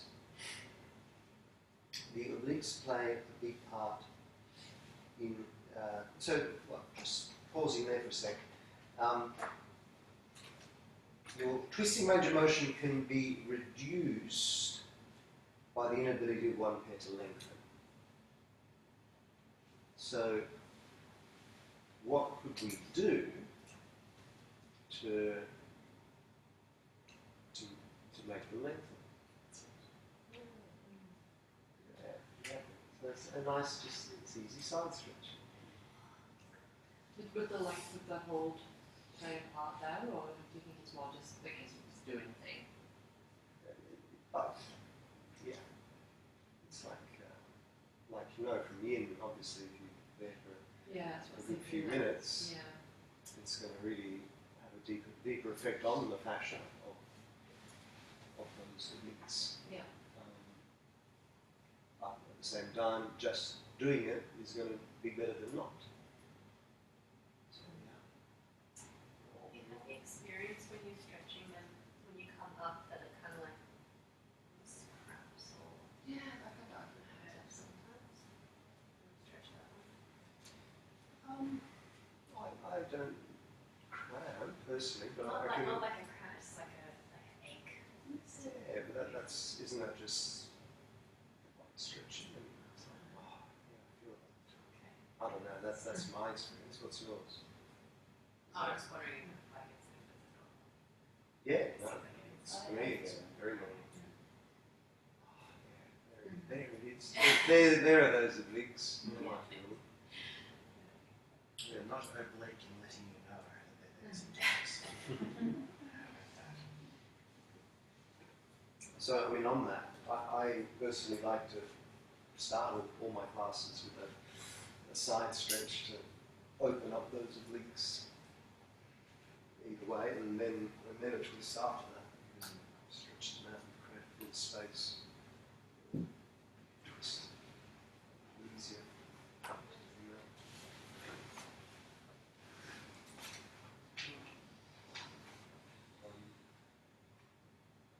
And that was one of the things I brought up in your class, Gabrielle. Again, it depends on the way you see things. Certain Adding that in, right? certain traditions, certain opinions. Like I don't think in Ashtanga there's any twisting at the start, is it? No. No, you kind of go straight into sensory. Yeah, you can actually just start standing up. Mm. I think it's like the choice of the person who's facilitating the class if you want to start sit like rigging and then yeah. I think traditionally Australia, Series A or whatever, you just start standing up and get straight into your sensories. Yeah. I It is very linear though. That's one of the reasons to like that much involved because you start realising that it's very like back and forth. Mm. Yeah. And look, I mean, I guess in that you're working on that sagittal plane a fair bit first. So in defence of your standard method, Yeah. you're working in your sagittal plane of motion, meaning flexion and extension. Yeah. And so you're giving time for the body to open up through that movement first. So when you bring in the twist finder, you've already somehow created some length in some of those muscles. So you have like past certain levels in Australia. Well, they have different levels. They do climbers as well. Oh yeah, they have the primary series, like the primary one. Like I think most people probably go the majority of their time in the primary series and be okay with that because I can't imagine how it gets more intense, but it does. So yeah. It sounds like fun. But in saying that, I did some workshops with Donna Fari some years back, and I've probably mentioned her to you guys before. She's amazing, awesome teacher, and she's really deep into her anatomy, and that was one thing that she was kind of like saying, that is a no-no. She was saying, What's a no-no? just going straight into sun salutes. Yeah. She Without said, twisting. really, you should always start with warming up the body and bringing in just a few little twists to start. So you think of it. And it doesn't matter how you do twists. You can do it seated if you want to start your class lying down. Just do some lying down twists, supine twists, and you can do whatever, like something like that, or even just waving the knees side to side. Something along those lines. Anything just to awaken the spine, to move it along what we call the transverse plane. So that plane of movement is the transverse plane. In her opinion, it was really, really important to always start a class with a bit of transverse plane movement before you start moving up. Just to release those kinks in the back, those tight muscles, whatever's going on, might hold some tension and feeling be aggravated if we don't create some kind of release. So, with the arm, where were we?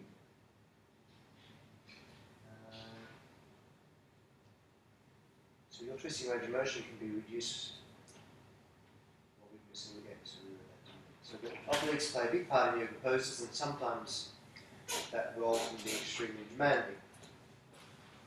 Twisting arm balances such as Ashtavakasana, the 8-angle pose, and Padasvabhakasana, side crane pose, require big work from the obliques.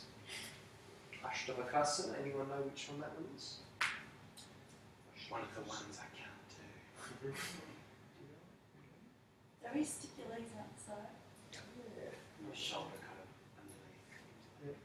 Beautiful pose, Ashtavakasana, the 8-angle pose. One where you wrap your legs. It was a bad Come on, you show us how you do Oh, it. that one. Right. fun. Well done. That's fantastic. It's got his bum on the cushions. It's cheating. So yeah, a bit of work there in the links happening. Yeah, it's a good one. Yes, yes, yes. Yeah, that's Parsvakasana. Oh yeah, I'm not going to try adding. But yeah, that's one of them. So if you're not quite ready for the difficulties of arm balances, you can still challenge your obliques in standing poses like Trikonasana, Ardha Chandrasana, Parsvakonasana, and Haravrita Trikonasana. Each of these poses requires a strong rotation of the torso against your pull of gravity. For example, when you perform Trikonasana to the right, your muscles actively twist your trunk and neck to the left so that your heart looks straight ahead, not at the floor, and your eyes look up at your left hand. But when you do Parivrita Trikonasana to the right, your torso and neck twist strongly to the right, requiring strong contractions of the obliques, the spinal rotators, the intercostals, and the left sternocleidomastoid. Sternocleidomastoid. Sternocleidomastoid. Sternocleidomastoid. Where is that? In the neck here. That big muscle. Gets me on my sternocleidomastoid. We will rhyme with that later.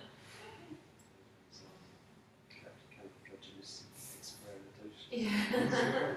So are all of these poses all considered twists in a group of twists? No, just talking about using the obliques, how we can challenge the obliques through these poses. But one thing to mention at this point, I think, is that word parivrita. Can someone tell me what parivrita means? Revolved, yes. So when you're putting parivrita in front of another asana word, what's that implying? That it's revolved in revolution as a twist. Is that the same as part of the D?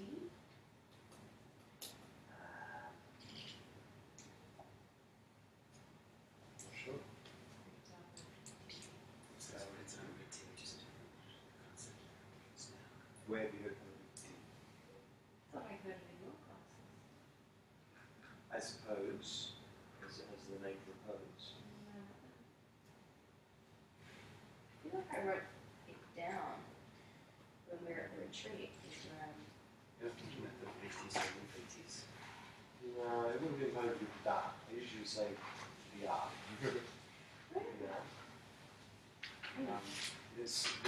I think you're right though, there is one of the words for a group of poses where it might be used. I can't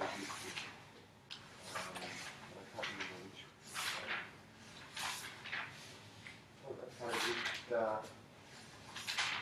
Parivrita stiti, the lateral pose. Oh, that one. So Oh, that's I parivrita. need you. So you get your hand, and then you have to squeeze. Yeah. Yeah, like that, and then you pull it up, doing that, and that helps the.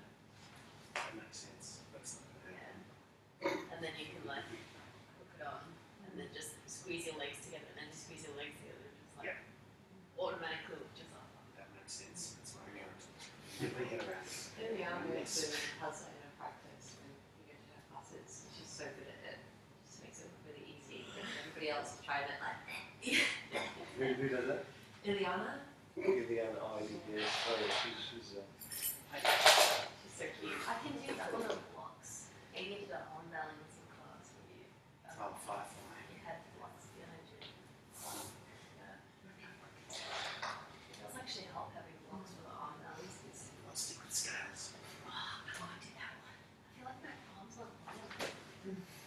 Like that's horrible. It's actually lifting your heels becomes a new sort of gaze on we do that. Oh god. That's I have the same today, but just putting all my weight onto like my fingertips. Which is silly. We'll come back to we'll explore some parivrtas, twists later on. Just digest that food a little more. We'll keep reading this and then we'll do a bit of practice. But in addition to the regular practice of standing poses, you can help keep your obliques strong by practicing the full or modified versions of Jatara Parivar Tanasana,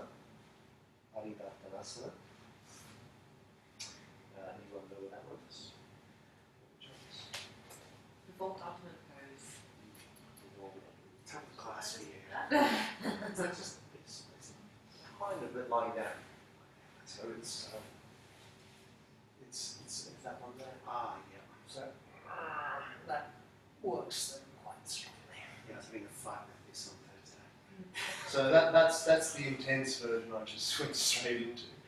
Obviously, even just a kind of twist like that would do it. And is it something you do at what stage of the product life?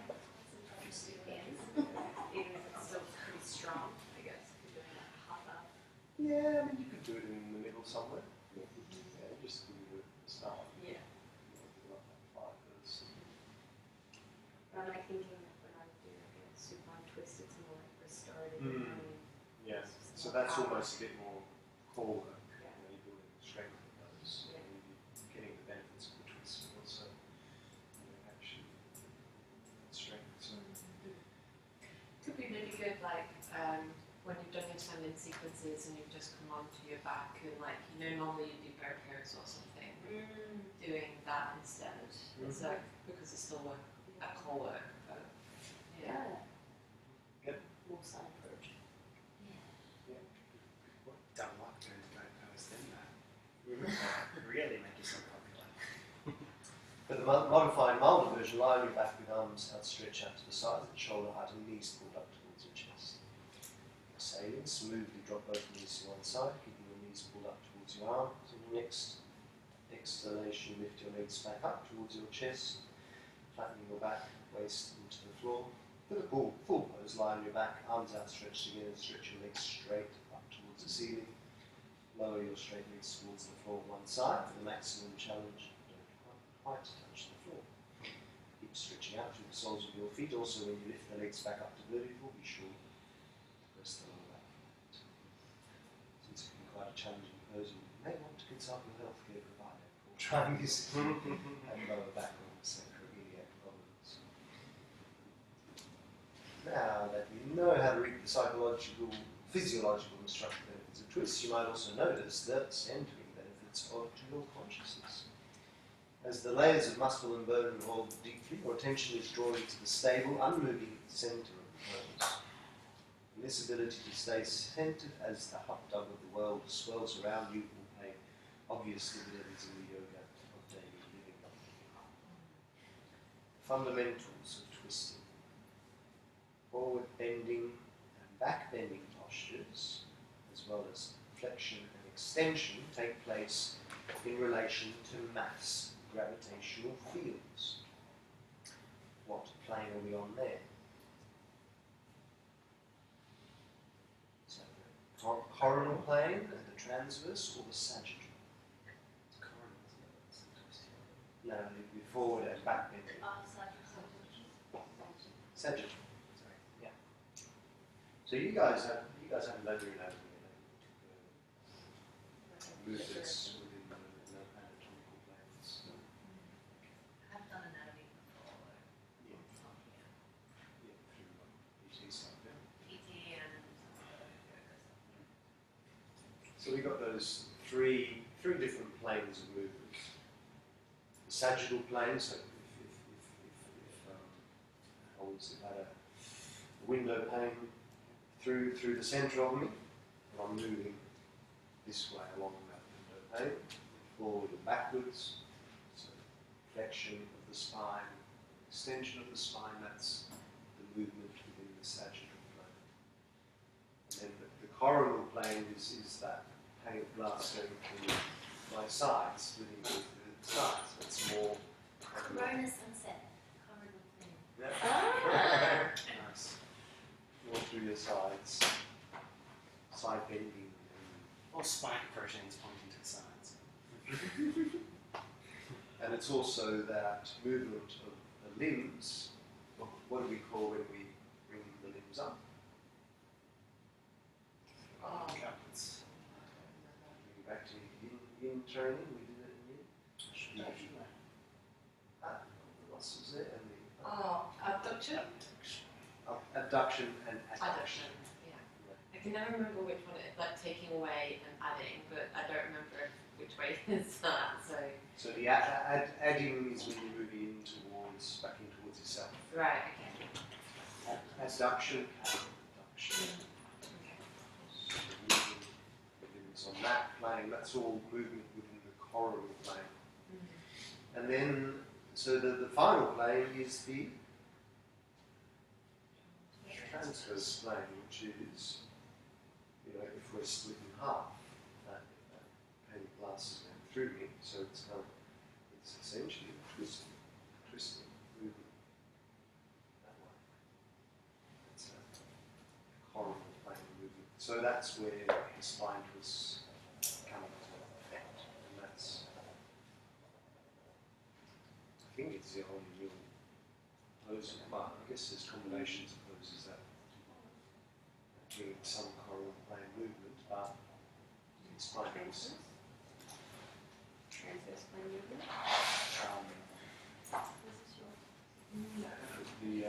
Sorry, transverse,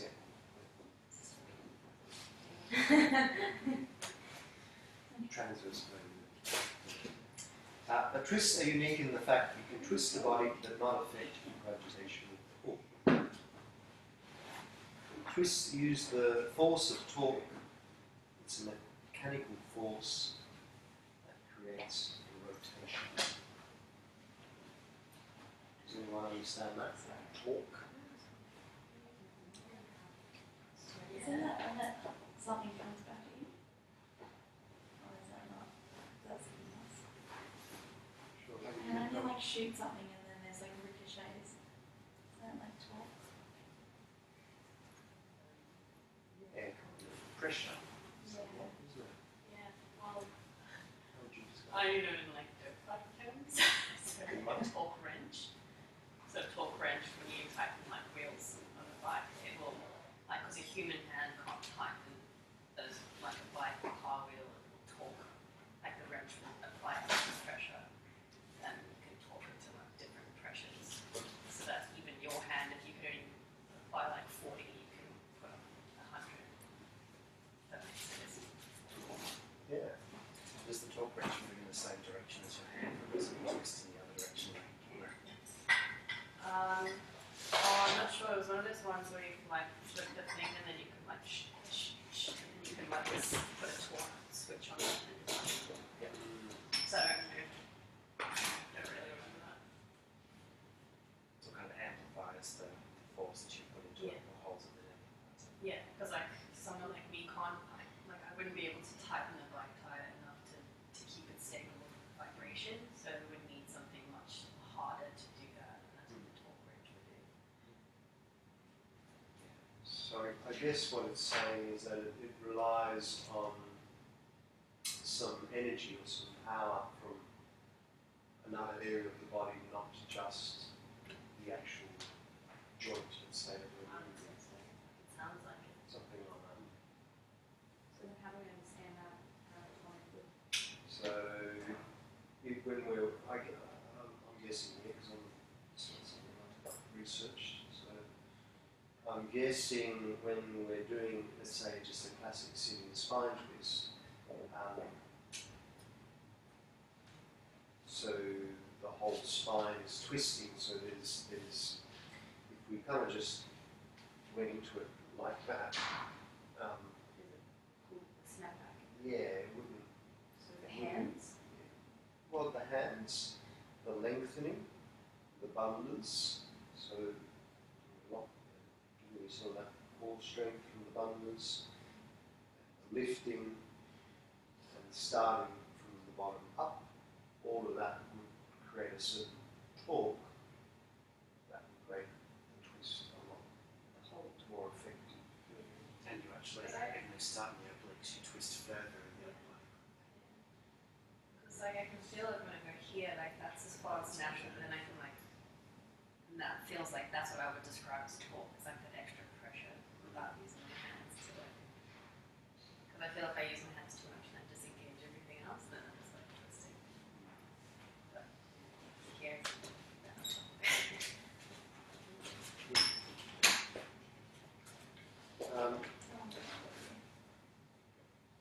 So different forms of twists. Synovial rotations in the extremities. Anyone know what a synovial rotation means? Synovial joints, working the synovial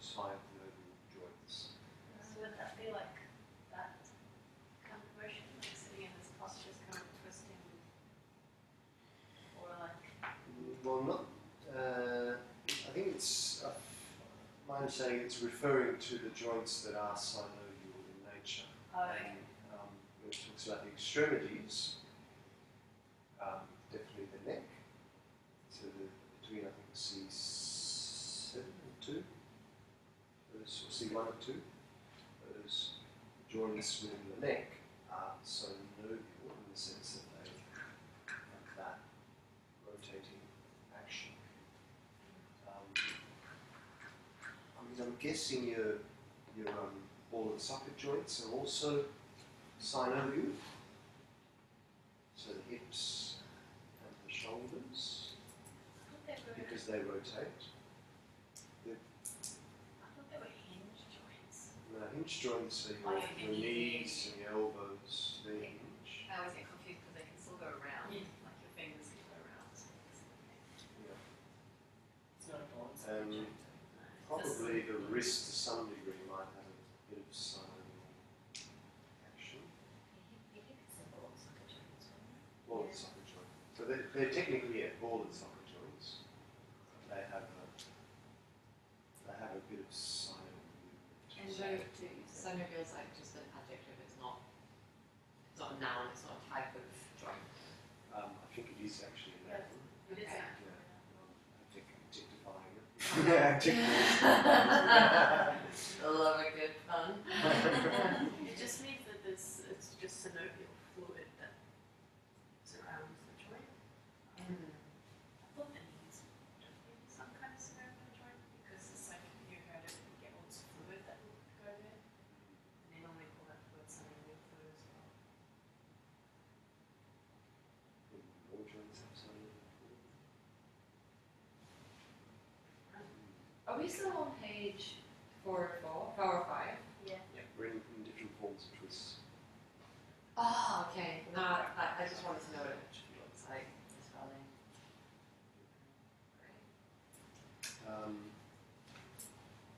Anyway, that's something that we could look into further, but due to time, let's move on. Spinal rotation, standing, seated, supine, inverted. So, yeah, we can twist when we're standing, we can twist seated, supine while we're lying, or while we're upside down. How do you twist upside down? I've seen, or anyone I've seen is people do like headstands and then they go into like a splits and then they twist people's splits. As you do. Yeah. Yeah. And you can even do that in shoulder stand. What about like in a play out? Because sometimes like when I'm like you're in the play out pose and you sort of like twist your hips around. Well, yeah, people like walk their feet to the one side. Yes, that's it. When you're doing like a wide-legged forward fold, Yeah. that's technically an inversion, right? Mm-hmm. So if you went to like one leg, then would that be? Yeah. Or even better, you know, that the seagull pose is sort of But then your head is But then, upside down. yeah, then you're not so inverted, are you? Yeah. That would maybe qualify more as a standing twist, I'm not sure. It could be a little bit both. I guess it's like the more flexible you get, the more inverted you get. Yeah, we could have that version. There is the version where you just put the forearm on the floor. And then you don't have to be more inverted. Twists, what are they good for? Twists are ready for us to do in everyday life, but there's so many benefits that come out of spinal twisting. So that's a big one. For your average person who doesn't do a lot of exercise, goes their 9 to 5, comes home, watches TV, in bed, unless they're driving their car, it's probably the only time where you're going to curve your shoulders sometimes. I guess people curve their shoulders. But, that's a little bit of a twist, isn't it? But that full twist is a rare thing to do just in your everyday activities. If you live a fairly sedentary lifestyle, let's say. So,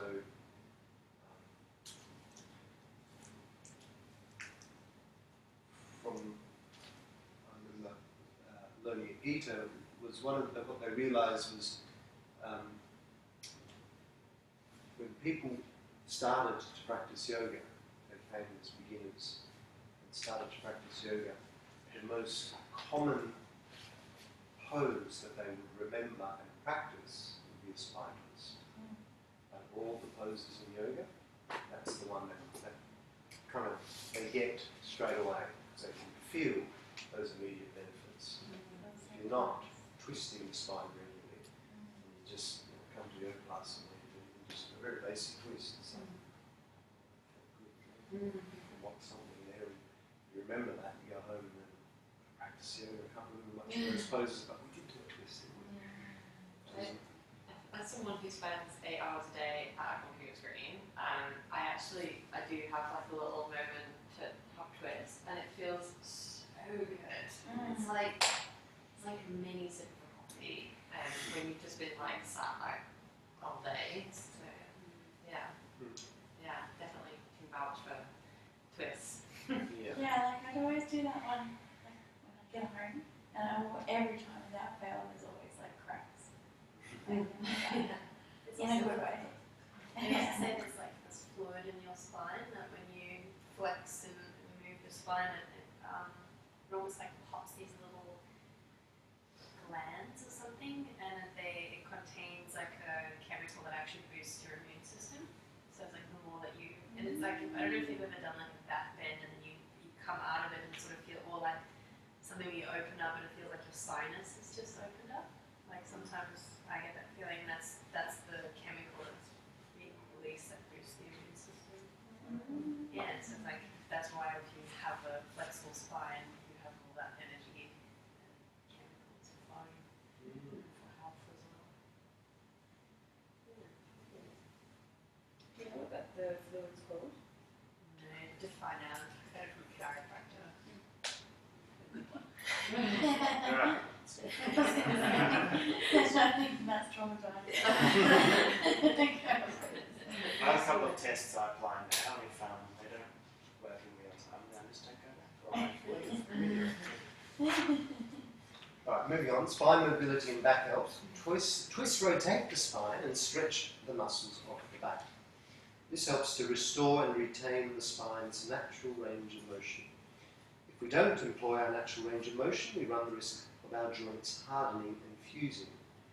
The surrounding supportive soft tissue can also become short and dysfunctional. By expending the muscles to their full length regularly with twists once or twice a day, we can help to prevent this. Energizing.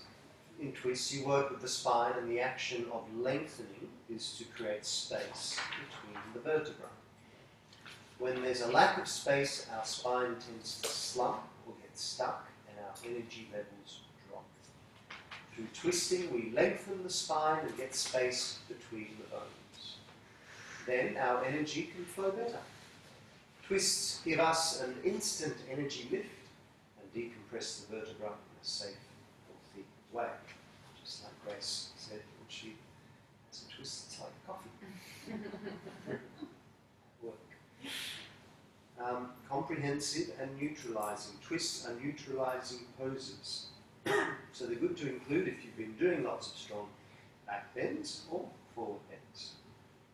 Twists incorporate the center of our body, working the abdominal, obliques, the muscles that support the movement of our spine, our shoulders, our pelvis, our neck, etc. That is when you are doing it correctly. Do you know what? Who can explain to me what they mean by neutralizing? When you've been in strong poses such as half wheel or is half wheel a good example? Yeah, I guess so.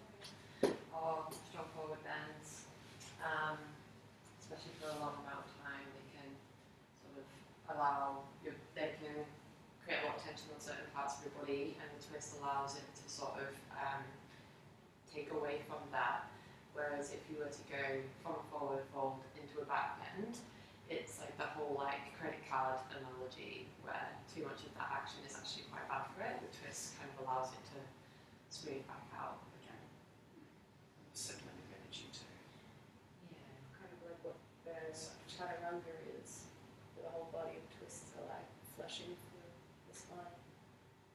think as well, like I've got one leg shorter than the other, and I noticed that like I'm shifted onto both sides. So I guess being in like back then, one side might be carrying more than another, and a twist is would that be more than neutralizing? I feel like also the poses like bending kind of bring a lot of energy to the organs maybe, and then like a twist is kind of like as they are wringing it out and pushing out whatever was brought up. Yeah. Aids digestion. Twists are commonly known to aid digestion. It's important to realise what that actually means. Twists are great for creating movement in and around our organs, mobility and motility. So in terms of helping our food being moved along, twists are great. Are they detoxifying?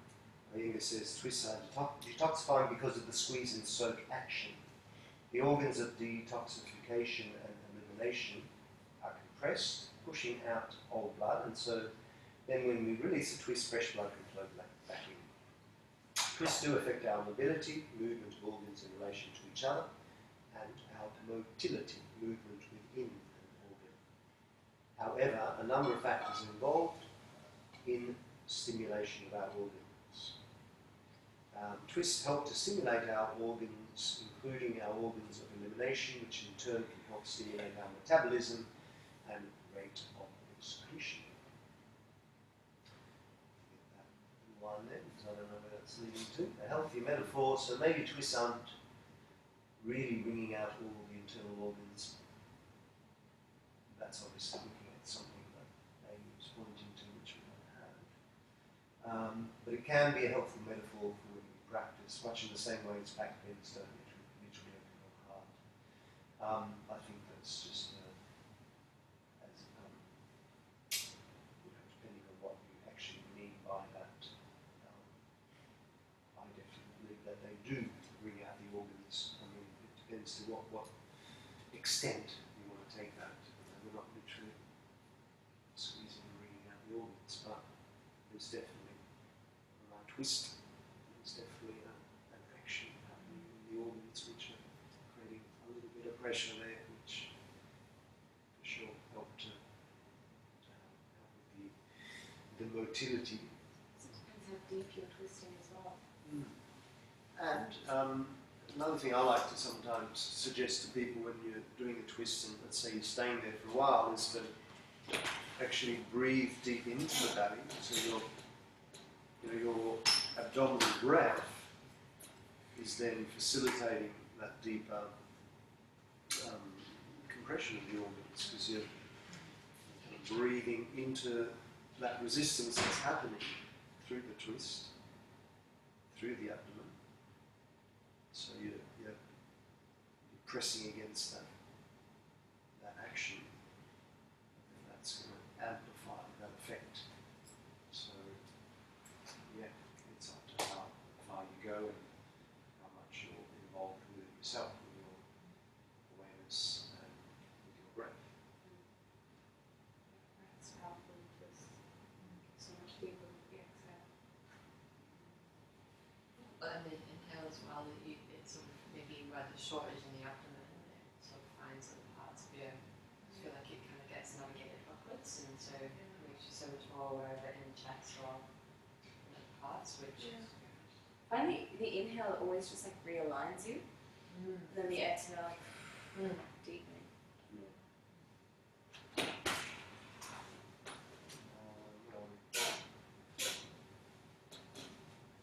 we were helping that as well. However, they do Stimulate circulation, creating heat and releasing tension in the muscles of the spine, abdomen, and rib cage, which has a knock-on effect, helping the other systems in the body work effectively. Blah, blah, blah. What kinds of twists are there? All twist poses can generally be categorized into seated, standing, and reclining. There are also variations on regular poses like Paradiddha, Utkatasana, and Paradiddha, Trikonasana. Reclining twist. In reclining twist, the upper body is stabilized, and so most of the twist happens in the lower spine by rotating the pelvis and legs. It's important to keep your core core stable and make sure your shoulders remain grounded, like I suggested before in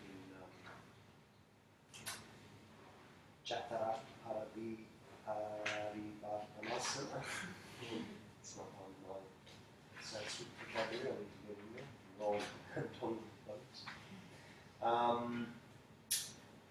Yeah, core is important in those reclining twists because there's a lot more lower back work happening. So it's important to stabilize the core. Seated and standing twists, alignment's even more important in our seated and standing twists. Grounding and lengthening should be the initial actions in performing these twists. It's always important to engage the abdominals when doing seated or standing twists to help stabilize the pelvis and keep support in the lower back. The pelvis grounds as the spine lengthens and moves upwards. It's seated twists like half roll of the fishes, which is a classic spine twist, and Bharadvaja's twist, which on the knees there, or forwards in standing twist like extended triangle twist. Alignment is important, so it's essential to know how to do them correctly. So how do we twist safely? So inhale and lengthen the spine first. In a seated twist, we ground through the sit bones. If you experience rounding of the lower back, we sit up on a block or blanket so you maintain the natural length and curves of the back. Twists come from the lower spine up. In twisting, be aware that different parts of the spine have different ranges of mobility. The lumbar rotates only around 5 degrees. The thoracic, 35. Cervical, 50. Just try that for yourself. Start to twist from your belly. See how much your body twists. Then keep going, twisting from the thoracic, the middle back area. We can twist a bit more from there, can't we? Then if we bring the neck into it, we can bring it a whole lot more.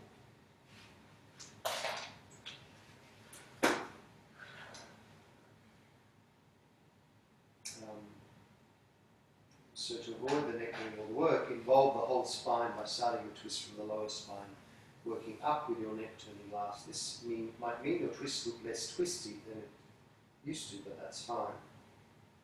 So yeah, I mean, have a try of that for a second. Sit up and do it both ways. Do it first of all, neck first, from the top down. Twist the neck, then the middle, and then the lower. How does that feel? Come back, do it again from the bottom, in the middle, and then the neck. What's the difference? How do you feel? Feels like I'm twisting up versus twisting down, like literally, like as we're going down, going this way. Yeah. Just even having the awareness. Sorry? Just even having the awareness, not I just kind of choke myself into it. Yeah. Being aware of like the small differences is interesting. Beth, are you going to say something? And I was just saying with adults, so it's more crunching when you turn from the head first, and then when you turn from the belly, it's more underneath up. Would you all agree that it feels better to twist from the belly, from the bottom up, rather than matching it up, down, down, up, down, up, rather than up, down? Twisting a cow out from the middle as opposed to like starting from the top.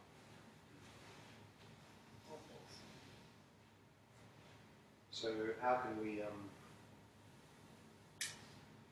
just very, what else could be some good cues then when we're saying, okay, we're coming into a twist. We say, let's do this. Shine the navel away. Start to draw the navel across. Then take the arms. And then follow the head. Inhaling in center first and exhaling into the twist. That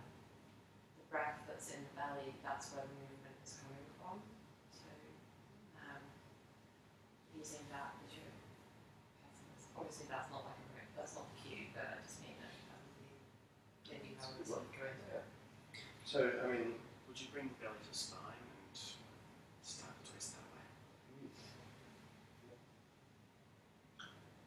yep, draw the belly in and start to twist from that drawing in. And then follow through the chest and then tightening the neck. You can do it in like 3 breaths. So like inhale, exhale, twist the belly. Inhale, exhale, take it out. Inhale, exhale, take it to the head. So it's really breaking it down. Yeah, it's a great one. Yeah, if you want to spend a bit of time, that's a good way to it. And with your each inhale, you just encourage that length and tightening. So inhale is all about the lengthening the spine, and the exhale is all about deepening the twist. So starting, you could definitely break it down. The first exhale is twisting down below, drawing the belly in. Excuse me, I just forgot my water. And so forth. So on.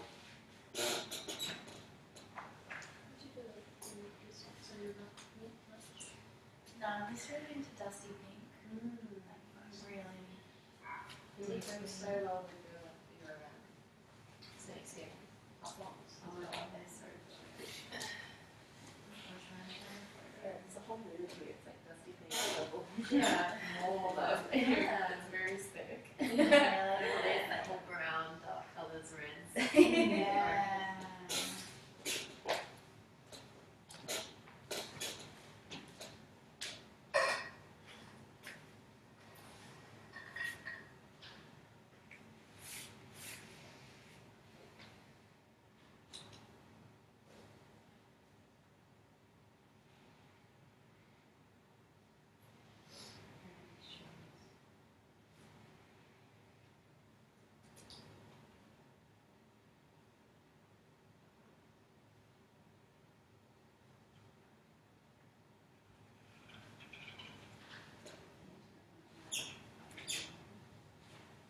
Oh, wow. It's fun. Well, they're very nice. They're actually quite comfortable, surprisingly. They definitely look like paraplegic waiting to happen for me. It's gonna be so good. They're not actually that high because the platform is high. Yeah, It's not like there's too much of an option. they're so nice. So, just in lieu of time, then suggest about whether we need to stabilise the pelvis or the hips or not. And there's different theories on whether we do or we don't. So by that means, let's say we're doing a classic spine twist. Let's all come into a position for this classic spine twist. Ardha Matsyendrasana. Ardha Matsyendrasana is the half lord of the fishes. What a title. The half lord of the fishes. Not a full one. You had demotion. Is fishes like actually a word? So what? Is fishes actually a word? Matsyendrasana is No, but I thought it was fish. Sorry? Fish is I don't know, just getting a bit. being facetious. It's Yeah, it's the fish best over in the grammar. As you were. Very good. Ardha means, Ardha is the half, so it's not saying it's the guy or the fishes, there's a half of him. It's just saying we're doing half a spine twist, essentially. In the sense that we're twisting the spine halfway and we're not rotating it all 360 degrees. Well, that might be a bit dangerous. Yeah. If we did that. That's the full order. So, So if can we, you do that? if you're, so what was that movie? The girl that spins it in? Oh, yeah. The The Exorcist. Exorcist. If you're the Exorcist. Sure. Alright, so our half spine twist. Well, actually, let's get someone who would like to volunteer to try and guide us through the half spine twist.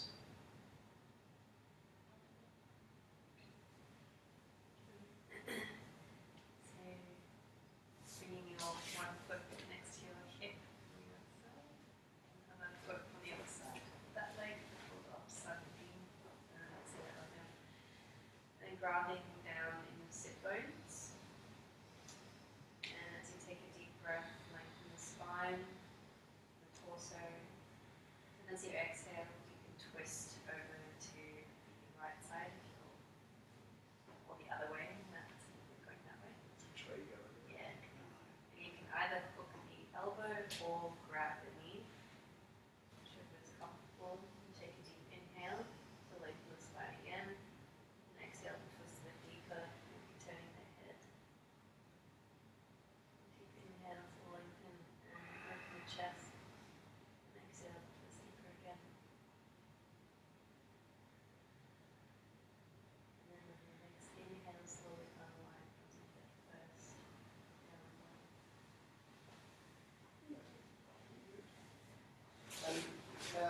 let's go the other way, just to even things out. And now that we do it this next time, I want you to just consider about this idea, are we stabilising the pelvis and the hips within this action or not? I always wonder that because I sometimes struggle to get both sit bones evenly down. To the ground, yeah. So maybe have a little think about that while you're doing it. And someone else guide us through it. Jacinta? Okay. So your I don't even know what I'm right today. No, I can't. I'm sorry. That's right. Great. So we'll do the same choreography on the other side. If you took your right leg to your left hip, this time we'll take the left leg to the right hip underneath, and take the right leg so that the foot meets the knee or as close up to the hip as feels comfortable. We will take a moment to just sit evenly onto the fleshy parts. So inhale, drawing into the center. Bring the breath into the core and exhaling, twisting to the left. Bringing the left hand back towards the back of the mat. And right hand can come over the knee or just hold onto the right leg, whichever is more comfortable. And gently looking over the left shoulder. Who would guide us, but you're going the opposite way to what we should be going? Oh, I got really Oh, I got lost. And then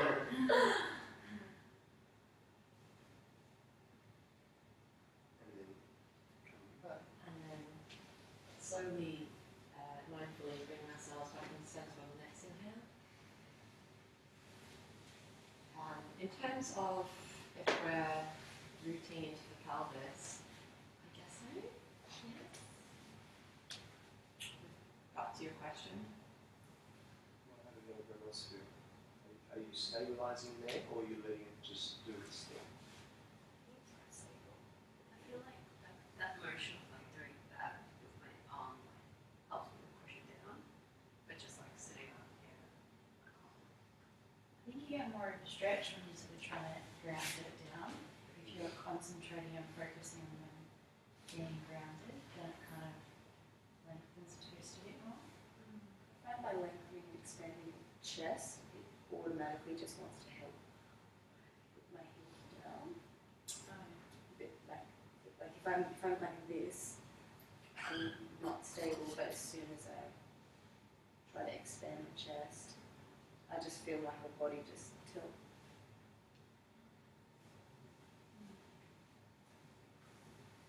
Any thoughts? Pretty much in accordance with what you said, Jacinta, I feel much better going into twist if I consciously ground.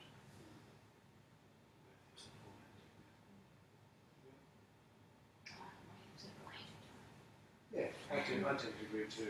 It just there's different, as it suggests, there's different schools of thought. Some say yes, it's really important to make that grounding, and then some say no, just let that go and let it do what it wants to do. Because that, and I think it depends again on individuality of anatomy, and we can come back to that always. For example, what we have to look at to avoid when to avoid twists. Obviously, pregnancy we avoid closed twists. So for a pregnant person, we'd say do an open twist. What do you do? I'd also be like in yin practice as well, like when things are a bit more floppier and like you wouldn't be sort of focusing that much on that. Definitely. Yeah. In yin, you wouldn't. Yeah. It's also if you've got some sacroiliac joint stuff's mentioned there, but if you've got a sacroiliac, sophisticated, if you've got an SI joint issue, you're actually better twisting your hips and your spine as well, so you wouldn't ground your hips. Exactly. So that's That's right. right to do on a few weeks. Sacroiliac joint issues, you wouldn't ground. You just let it do its thing because you don't want it. Because that grounding is going to put pressure on that joint. And in cases like that, in terms of healing it, would you say, because, yeah, I mean, I probably wouldn't like even know how to pronounce that word. So just in terms of like, making sure that people are like doing it mindfully and working with their own edge, is that something that you would maybe just say to them, like if you have back issues or like low spine issues or something, or do you just sort of like allow them to figure that out themselves? You're on your own. Look, I guess it's just one of those things that if we find out that someone's got some issues, then we just keep that in the back of our minds, and so when we are doing things that would, so probably the twists are one of the things that would aggravate a sacroiliac joint the most. So if we know that someone's got an SI joint, that's another way of saying it, SI joint, SI joint issue, then you might just come up to them and say, hey, just take it nice and easy with the twist, don't force it, don't push. If anything, maybe you just do the easy way, extend the leg out. So that's always the beautiful alternative there, is one leg extended and the other one over. Because a lot of people can't do that. It's quite common in the class. I find one side, my fair few people grab up leg starts hurting, so I'm going to work back out again.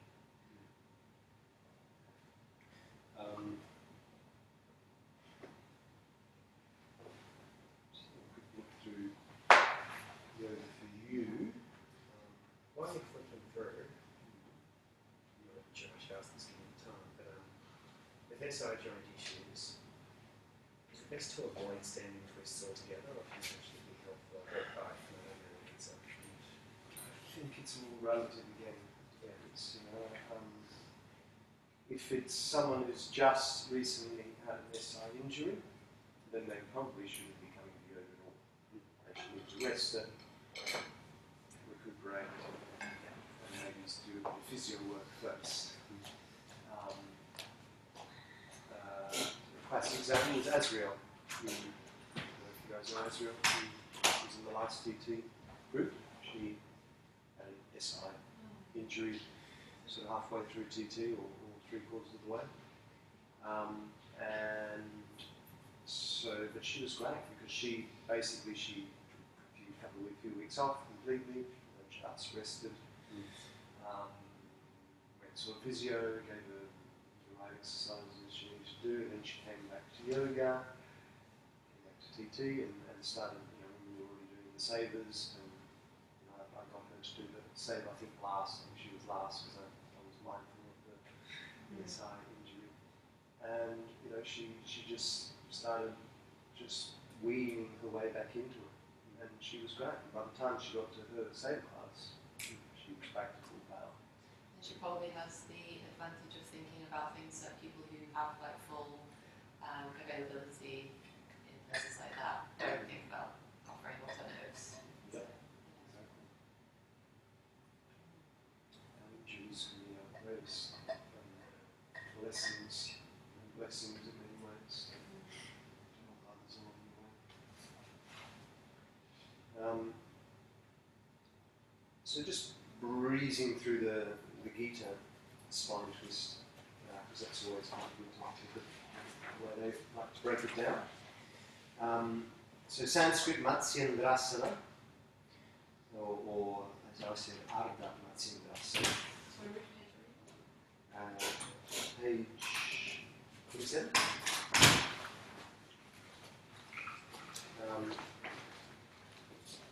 So Matsyendra was the sage in the ancient fable who spread the knowledge of yoga consciousness to humanity. And it is a seated spine twisting posture. And I think, and this is something I'd need to maybe double check, that we've got also a fish pose, which is called Matsyasana. You can easily mix up Matsyasana, this fish pose, and Matsyendrasana is our spine twist. I'm assuming the word comes from the same sage, because they're both talking about Matsyasana is the fish pose, and Matsyendrasana is is a spine twist that called fishes. I just really like fish. So, Yeah, I think the fish was reviewed in one text as the first teacher of yoga.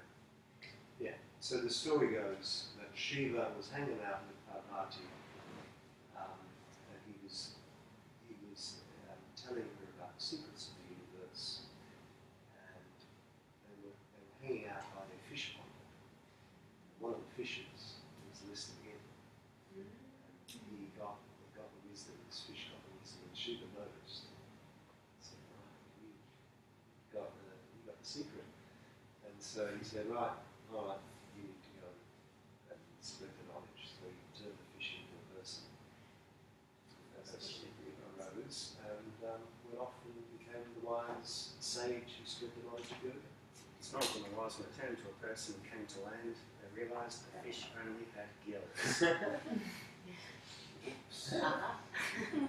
Well, yeah, I think that's what he looked like. So why do we do it? Spinal cord, which houses the central nervous system, is the extension of the brain which allows the mind to communicate with the body. The greater the freedom and suppleness in the spine, the better the communication system and controlled vitality in the body. By gently stretching and twisting the spine, we open up the vertebra, we release the trapped nerves, allow the free flowing of information from the brain to the body and back via the spinal cord and central nervous system.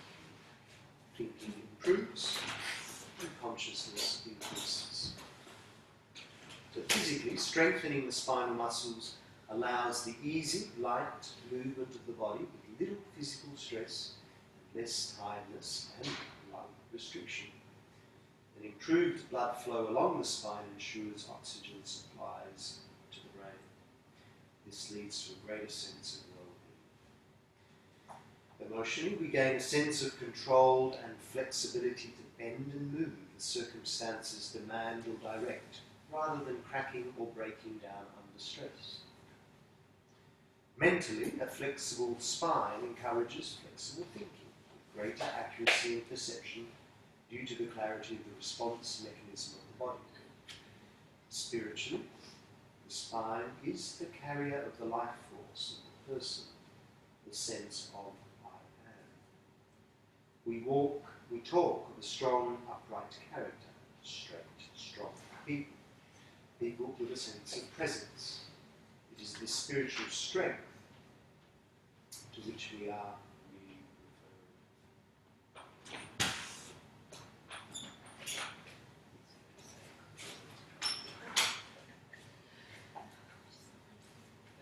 And if we follow the Gita instructions, Beth, could you guide us through the spine twist? So let's all come back up to our spine twist from that Gita point of view. How do they And we see the position bent knees drawn up.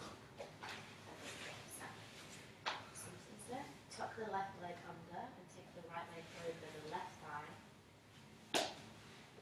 Wrap to face the left, extending the left arm fully. Wrap arm around the right knee and turn to face the right. Inhale, extend right arm. Exhale, take it around the shoulder height, bend and wrap it around the back of the waist. Inhale, stretch up through the spine, turn further to face the right. Breathing gently, hold the pose.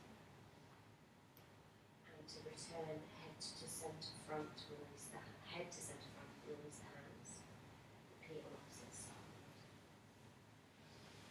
So it's a lower arms.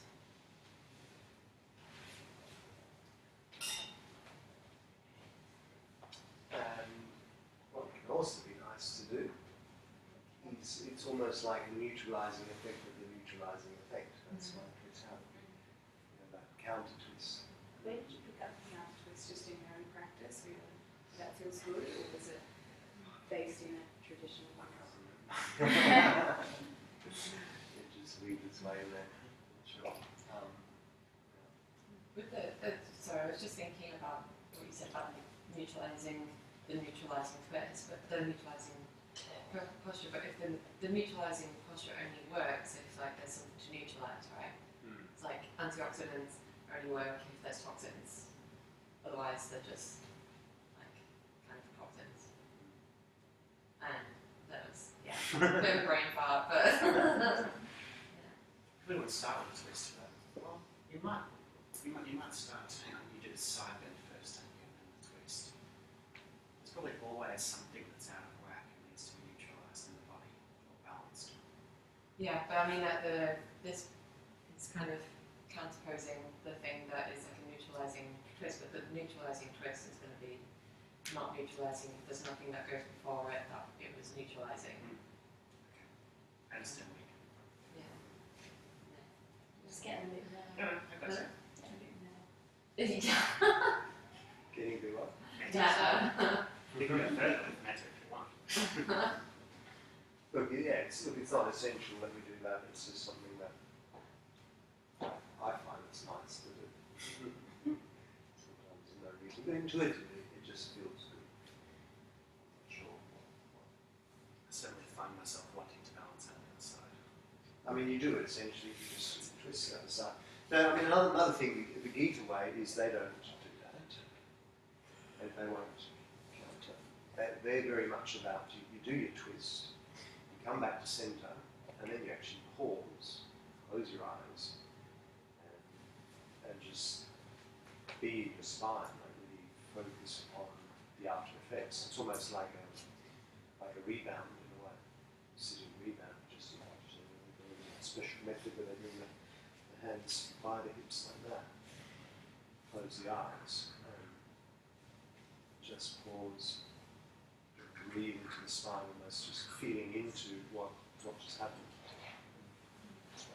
You could do a visualization of energy moving up and down the spine. Bring that in. Now that's one thing to do, is bring the hand to the back of the hips. But if I'm quite an inflexible person, let's say, that might not work for me. So I can just bring my hand to the floor. And there's various different twists in some. Talk that way with the hand to the floor. And instead, if I'm a really super flexible person, or just like a good challenge, I could try and bring in a bind.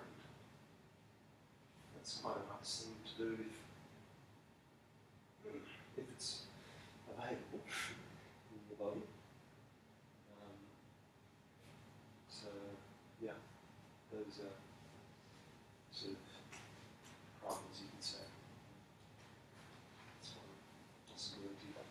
And like you said, you did another option is to bring the arm over the top and look at that way.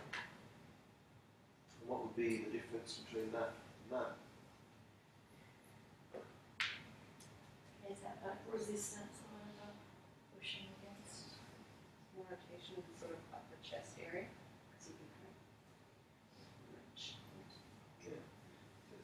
It's generally a bit more intense, but it's also dependent on your internal rotation of the hips. So if you've got a really good internal hip rotation possibility in your hip joint, then that is a lot easier than someone who doesn't. I don't. I've got pretty minimal internal rotation here. So for me personally, doing that, I really struggle, which is why I don't actually teach it that much. Occasionally I'll suggest people if they want to try it. For me, it's a real struggle.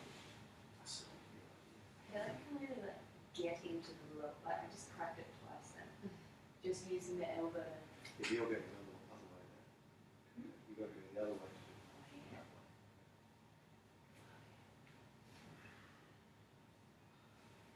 This one's a good one.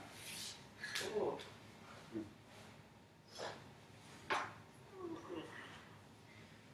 Now, if you're if I'm your student and I'm coming into my spine twist and I end up like this, what do you think? What would you do? How could you adjust me? Anyone wants to jump up and adjust me? How to go? What am I doing wrong? Definitely not into the chest. It's an open the chest. So can you either guide me through it or physically adjust me?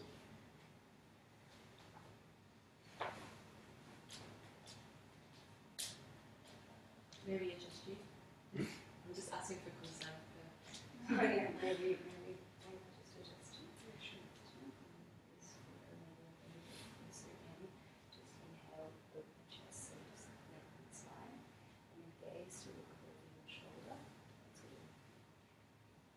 Just breathe.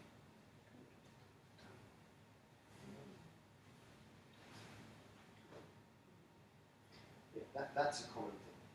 With that. So you want to encourage that shoulder to come back. And that's a good way to do it, to open up the chest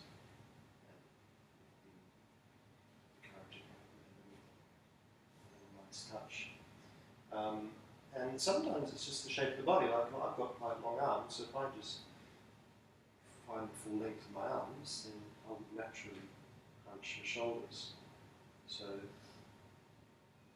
when Gabby pulled my shoulder back, I had to bend the elbow a bit, which is absolutely fine. You can do that. Bend the elbow a bit.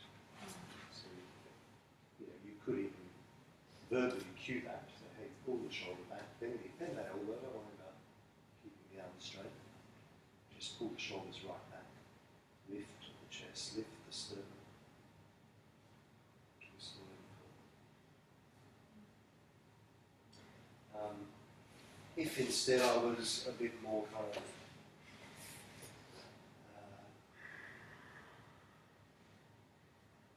like that.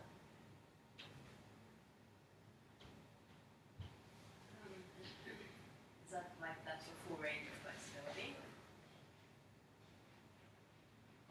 I would say straighten out the bottom leg. Maybe. And sit up tall. Lift your head. Maybe unwind in the twist first. And sit up tall. Is that as far as you go? Block or blanket. Oh yeah. To sit on. Ah.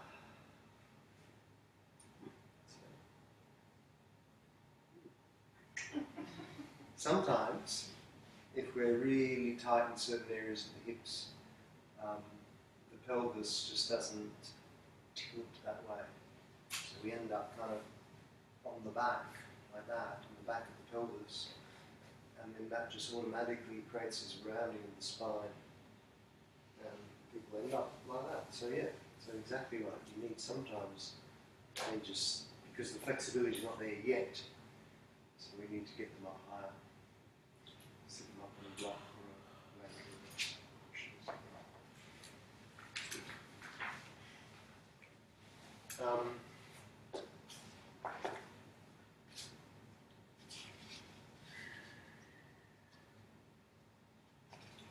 Just thinking, view of time again.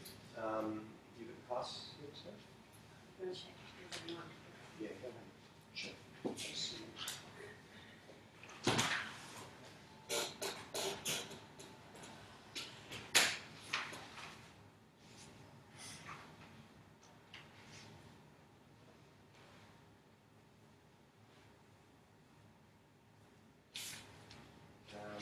Okay, so what are some of the part of the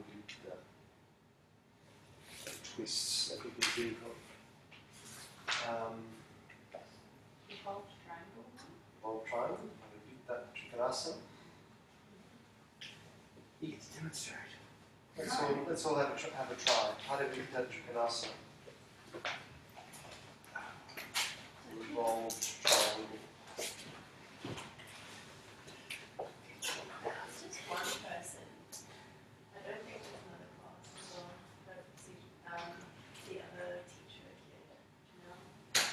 Not on there. Normally she's here by now. Was it on the list? Do you want to? Yeah, her class is on the list. Ah, so I suppose. What do you do when there's just one person who's looking at the class?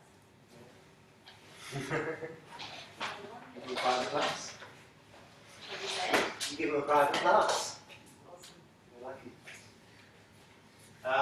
Who would like to try to guide us through Trikonasana? I know people know that no one's tried before. Okay. Standing at the top of our mat in our mountain pose.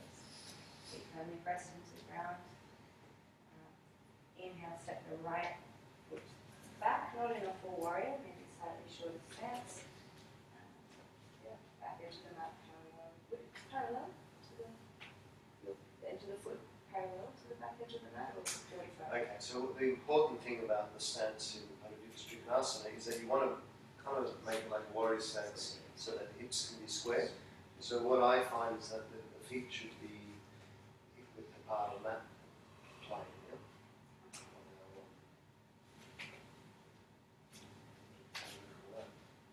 Front of that plane. So yeah, feet a little bit apart. So you plant the foot wherever it feels comfortable. It's not going to be on the side. It's going to be more angled. Still, yeah, kind of like warrior one. Stance back for a rest. And if you just inhale and lift the arms. There's various ways to do it. You could do it that way. Yeah. But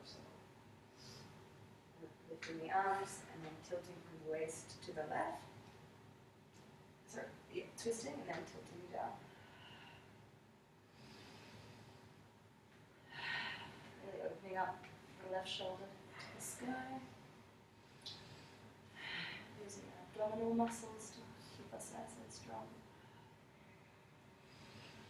Every inhale to expand, every exhale to deepen. Inhale, coming back up. Unwinding. Going forward. Namaste. so that is a way you could do it. I'll teach you the way I like to do it. So let's go the other way. So we'll step back with the right, left leg there. To keep those feet so they're approximately hip width apart. So you want to be able to square the hips to the front. Square the hips to the front, tuck the tailbone under slightly. Planting both feet firmly to the ground. So the left foot's going to be turned out a little bit of an angle, but not too much. So I like to bring the right hand to the back of the hips and then reach up with the left arm to the sky. And then I create length as I bow forward, lengthen the spine. So spine straight to begin with. And then bringing that left hand down, if you can, to the outside of the right foot. Otherwise use a block. If you don't have a block, you can rest the hand on the leg. Now once you're stable there, just check your hips. Are they square? Maybe that right hip needs to come back a little. Once you're stable, then raise your right arm up to the sky. Getting that full twist into the spine, aiming to almost bring your right shoulder with your left one. Good. To come out, to bring the right hand back to the back of the hips, look down at the left hand, and follow it back up. And then step to the top. Nice. So what was, obviously, what was different there? We've got different cues. And how could that be more helpful? Let's say we're just going straight into it. The space. So bringing the inhale and creating space here allows that to continue as you're lengthening. It's like you're lengthening rather than just trying to aim downwards. Yeah, that was really helpful. Lengthening before the twist, rather than being compressed and twisting. Attention to lengthen, placing the hand, and then it's more intentional kind of that you can go back to peeling from the stomach, and then the chest, and then following the hand up. Yeah, I felt like there was a bit more of like I felt a bit more of a twist, like actual and like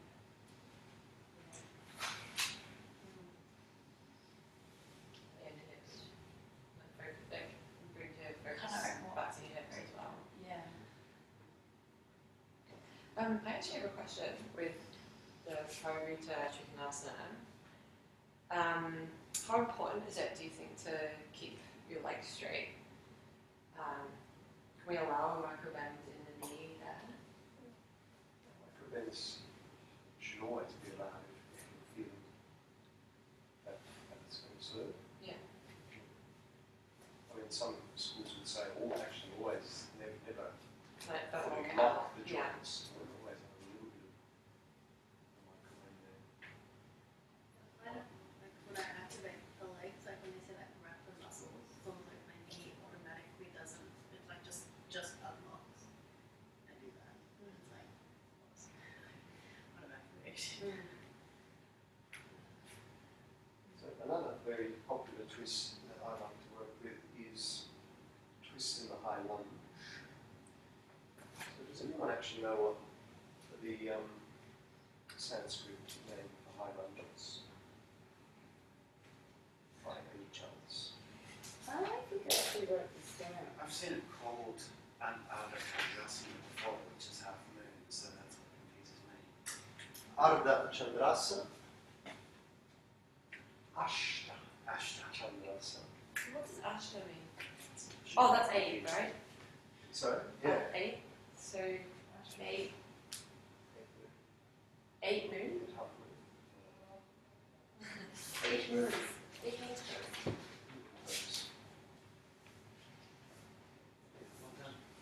What did you have written down? Oh no, I didn't. I wrote all the Sanskrit names apart from the high lunge and the low lunge. So So anyone know what the low lunge is called? Anjanyasana. Anjanyasana. So if this is Ashta Chandrasana, what would this be called? Parivrtta Ashta Chandrasana.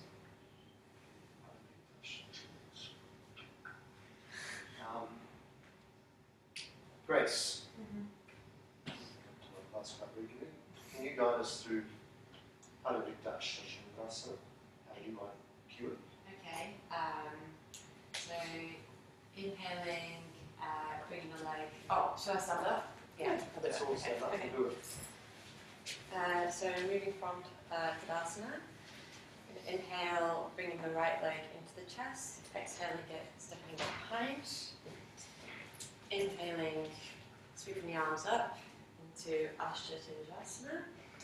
Exhaling to sink into the pose. Inhaling to lengthen. Exhaling, bringing the palms into prayer and twisting to the left.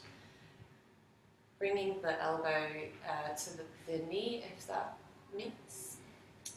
And looking over the left elbow.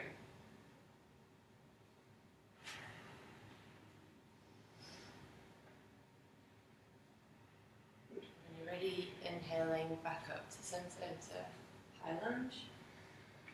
Exhaling to Tadasana.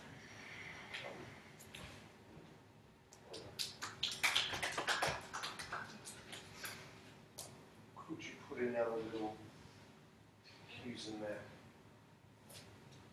What would you put? What would you like? When we were here, and like exhale to prayer, and then I'd maybe take an inhale to like lengthen the spine, and then to exhale into twist. We'll also maybe offer to bring it down to a knee as well. And to keep the balls of the feet as straight as possible, because I think it's quite tender. It's quite common people kind of go out on that. Belly to the spine, Yes, before you that's twist also. and starting from the stomach, because the easy thing to do in that one, I do it, I'm not concentrating because I know it's easy, is just to do it from the arms, which means you have a twisting of thoracic and all this kind of just falls out. Yeah. Well, that wasn't very articulate. Good. And the other thing I like to suggest is to actually bring the body. So that's a good one. I don't usually say that. Lengthen. Good inhale, and then forwards enough so your body's in line with the back leg. It's kind of like the alignment you want, back leg, body in one line, hands in prayer. cramp, and then hook that elbow, and as you start to twist, draw the belly in, lift the chest, and then turn the head. So you get all those three actions, belly, chest. I like to say rotate your heart towards your hands, because that's encouraging that thoracic part of the twist, which I think is quite nice. But we better wrap up in lieu of time.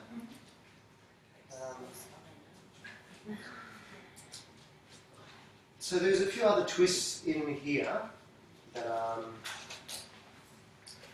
that I would like you to basically fill in the blanks for. Now,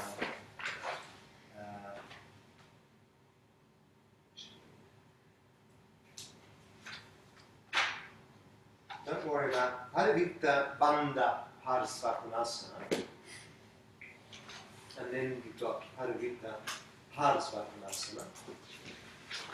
Just do the Parivitta Parsvakonasana out of those two. Don't worry about it. So, Hang on.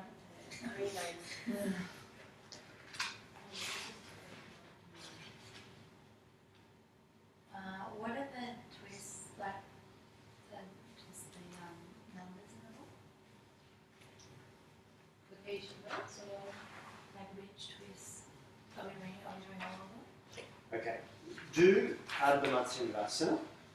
I don't know any of the names. That one? Do the loose pose. 2.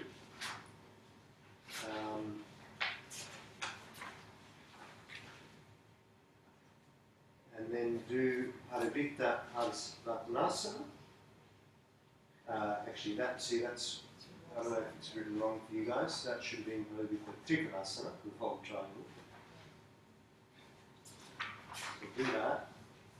Do Parivitta Parsvakonasana. And then name your other 10. So what's the last one, sorry?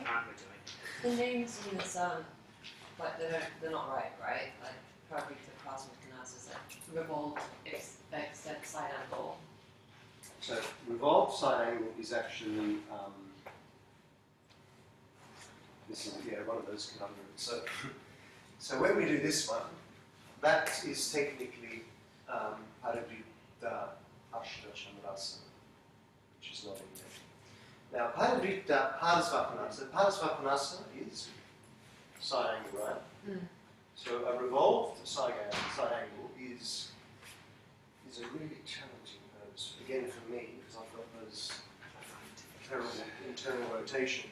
But it's actually keeping the back heel to the ground. So it's kind of similar. So we often do, where we spread our wings in the Parivitta Ashtasana, in that twisted high lunge, spreading our wings. But that is kind of just like a lead into the full Parivitta Parsvakonasana, is to plant the back foot to the ground, get that hand to the ground, and then sweep that one through, and draw back like that.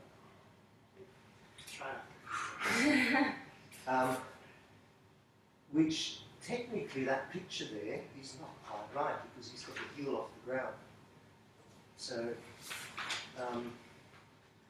again, that might be a variation, but that's the way I learned it, that you actually have your heel to the ground. So when you do it, are you bringing your hand to the inside of your leg or to the outside? To the outside, for the revolved version. Okay. Yeah, the Parivitta version. So look, on that note, maybe don't worry about Parivitta Parsvakonasana. Do what we just did, Parivitta Ashta Chandrasana. Is that revolved triangle? Parivitta Ashta, no, Parivitta Ashta Chandrasana is revolved high lunge. So do revolved high lunge, but just understand the difference between revolved high lunge and revolved side angle. So Yeah, revolved side lunge, but revolved high lunge is that one there. Yeah. Revolved side angle is getting that hand to the floor, the back foot flat, and this arm up there. And the Bada version, not Banda, is the bind. That could be 1 out of 10. What do we take there? I'm a little bit confused at the moment because I have my page. So it's just the 2 poses that you want us to work on. Work on the classic spine twist, Ardha Matsumudasana, upward of the fishes. Look into the moose pose, Asasana. Do revolved triangle and revolved high lunge. Harabhikta and Ashtapurasana. So is that 4 that I've given you? 1, 2, 3, 4. I got 5. So that's it. But then name the other 10. Name another 10, which could be some of those ones that we've already looked at. Could be those ones in there, and find some more.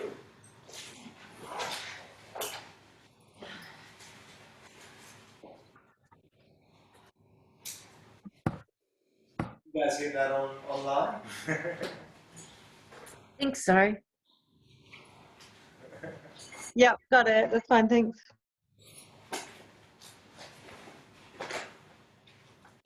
I'm going to verbalise this so I actually do it. I might start a Google sheet with altering what that is cards. I like these. I haven't, I'm just like sampling a little bit. So we can maybe do like a 5-month general, which would have all the Saturdays the same, and then we can like figure out the Fridays. And we'll have I was going to say, if you're welcome for a study day, if you can hang work together, come over and meet my pets. Yeah. On a study day. How many minutes have you got? 2, so there's Thanks. little Shiva, the kitten, and then there's Elsa, who's a big Malamute husky, and she's just full of love. A husky. Oh, yeah, you got a husky. It's my housemates. He's sort of in Tasmania. Thank you, Thanks, Mickey. everyone. See you Thank later. Thank you, you. Nikki. And well done, Bye, Gabby, again. everyone. Have a good See you next week. week. Bye. Bye.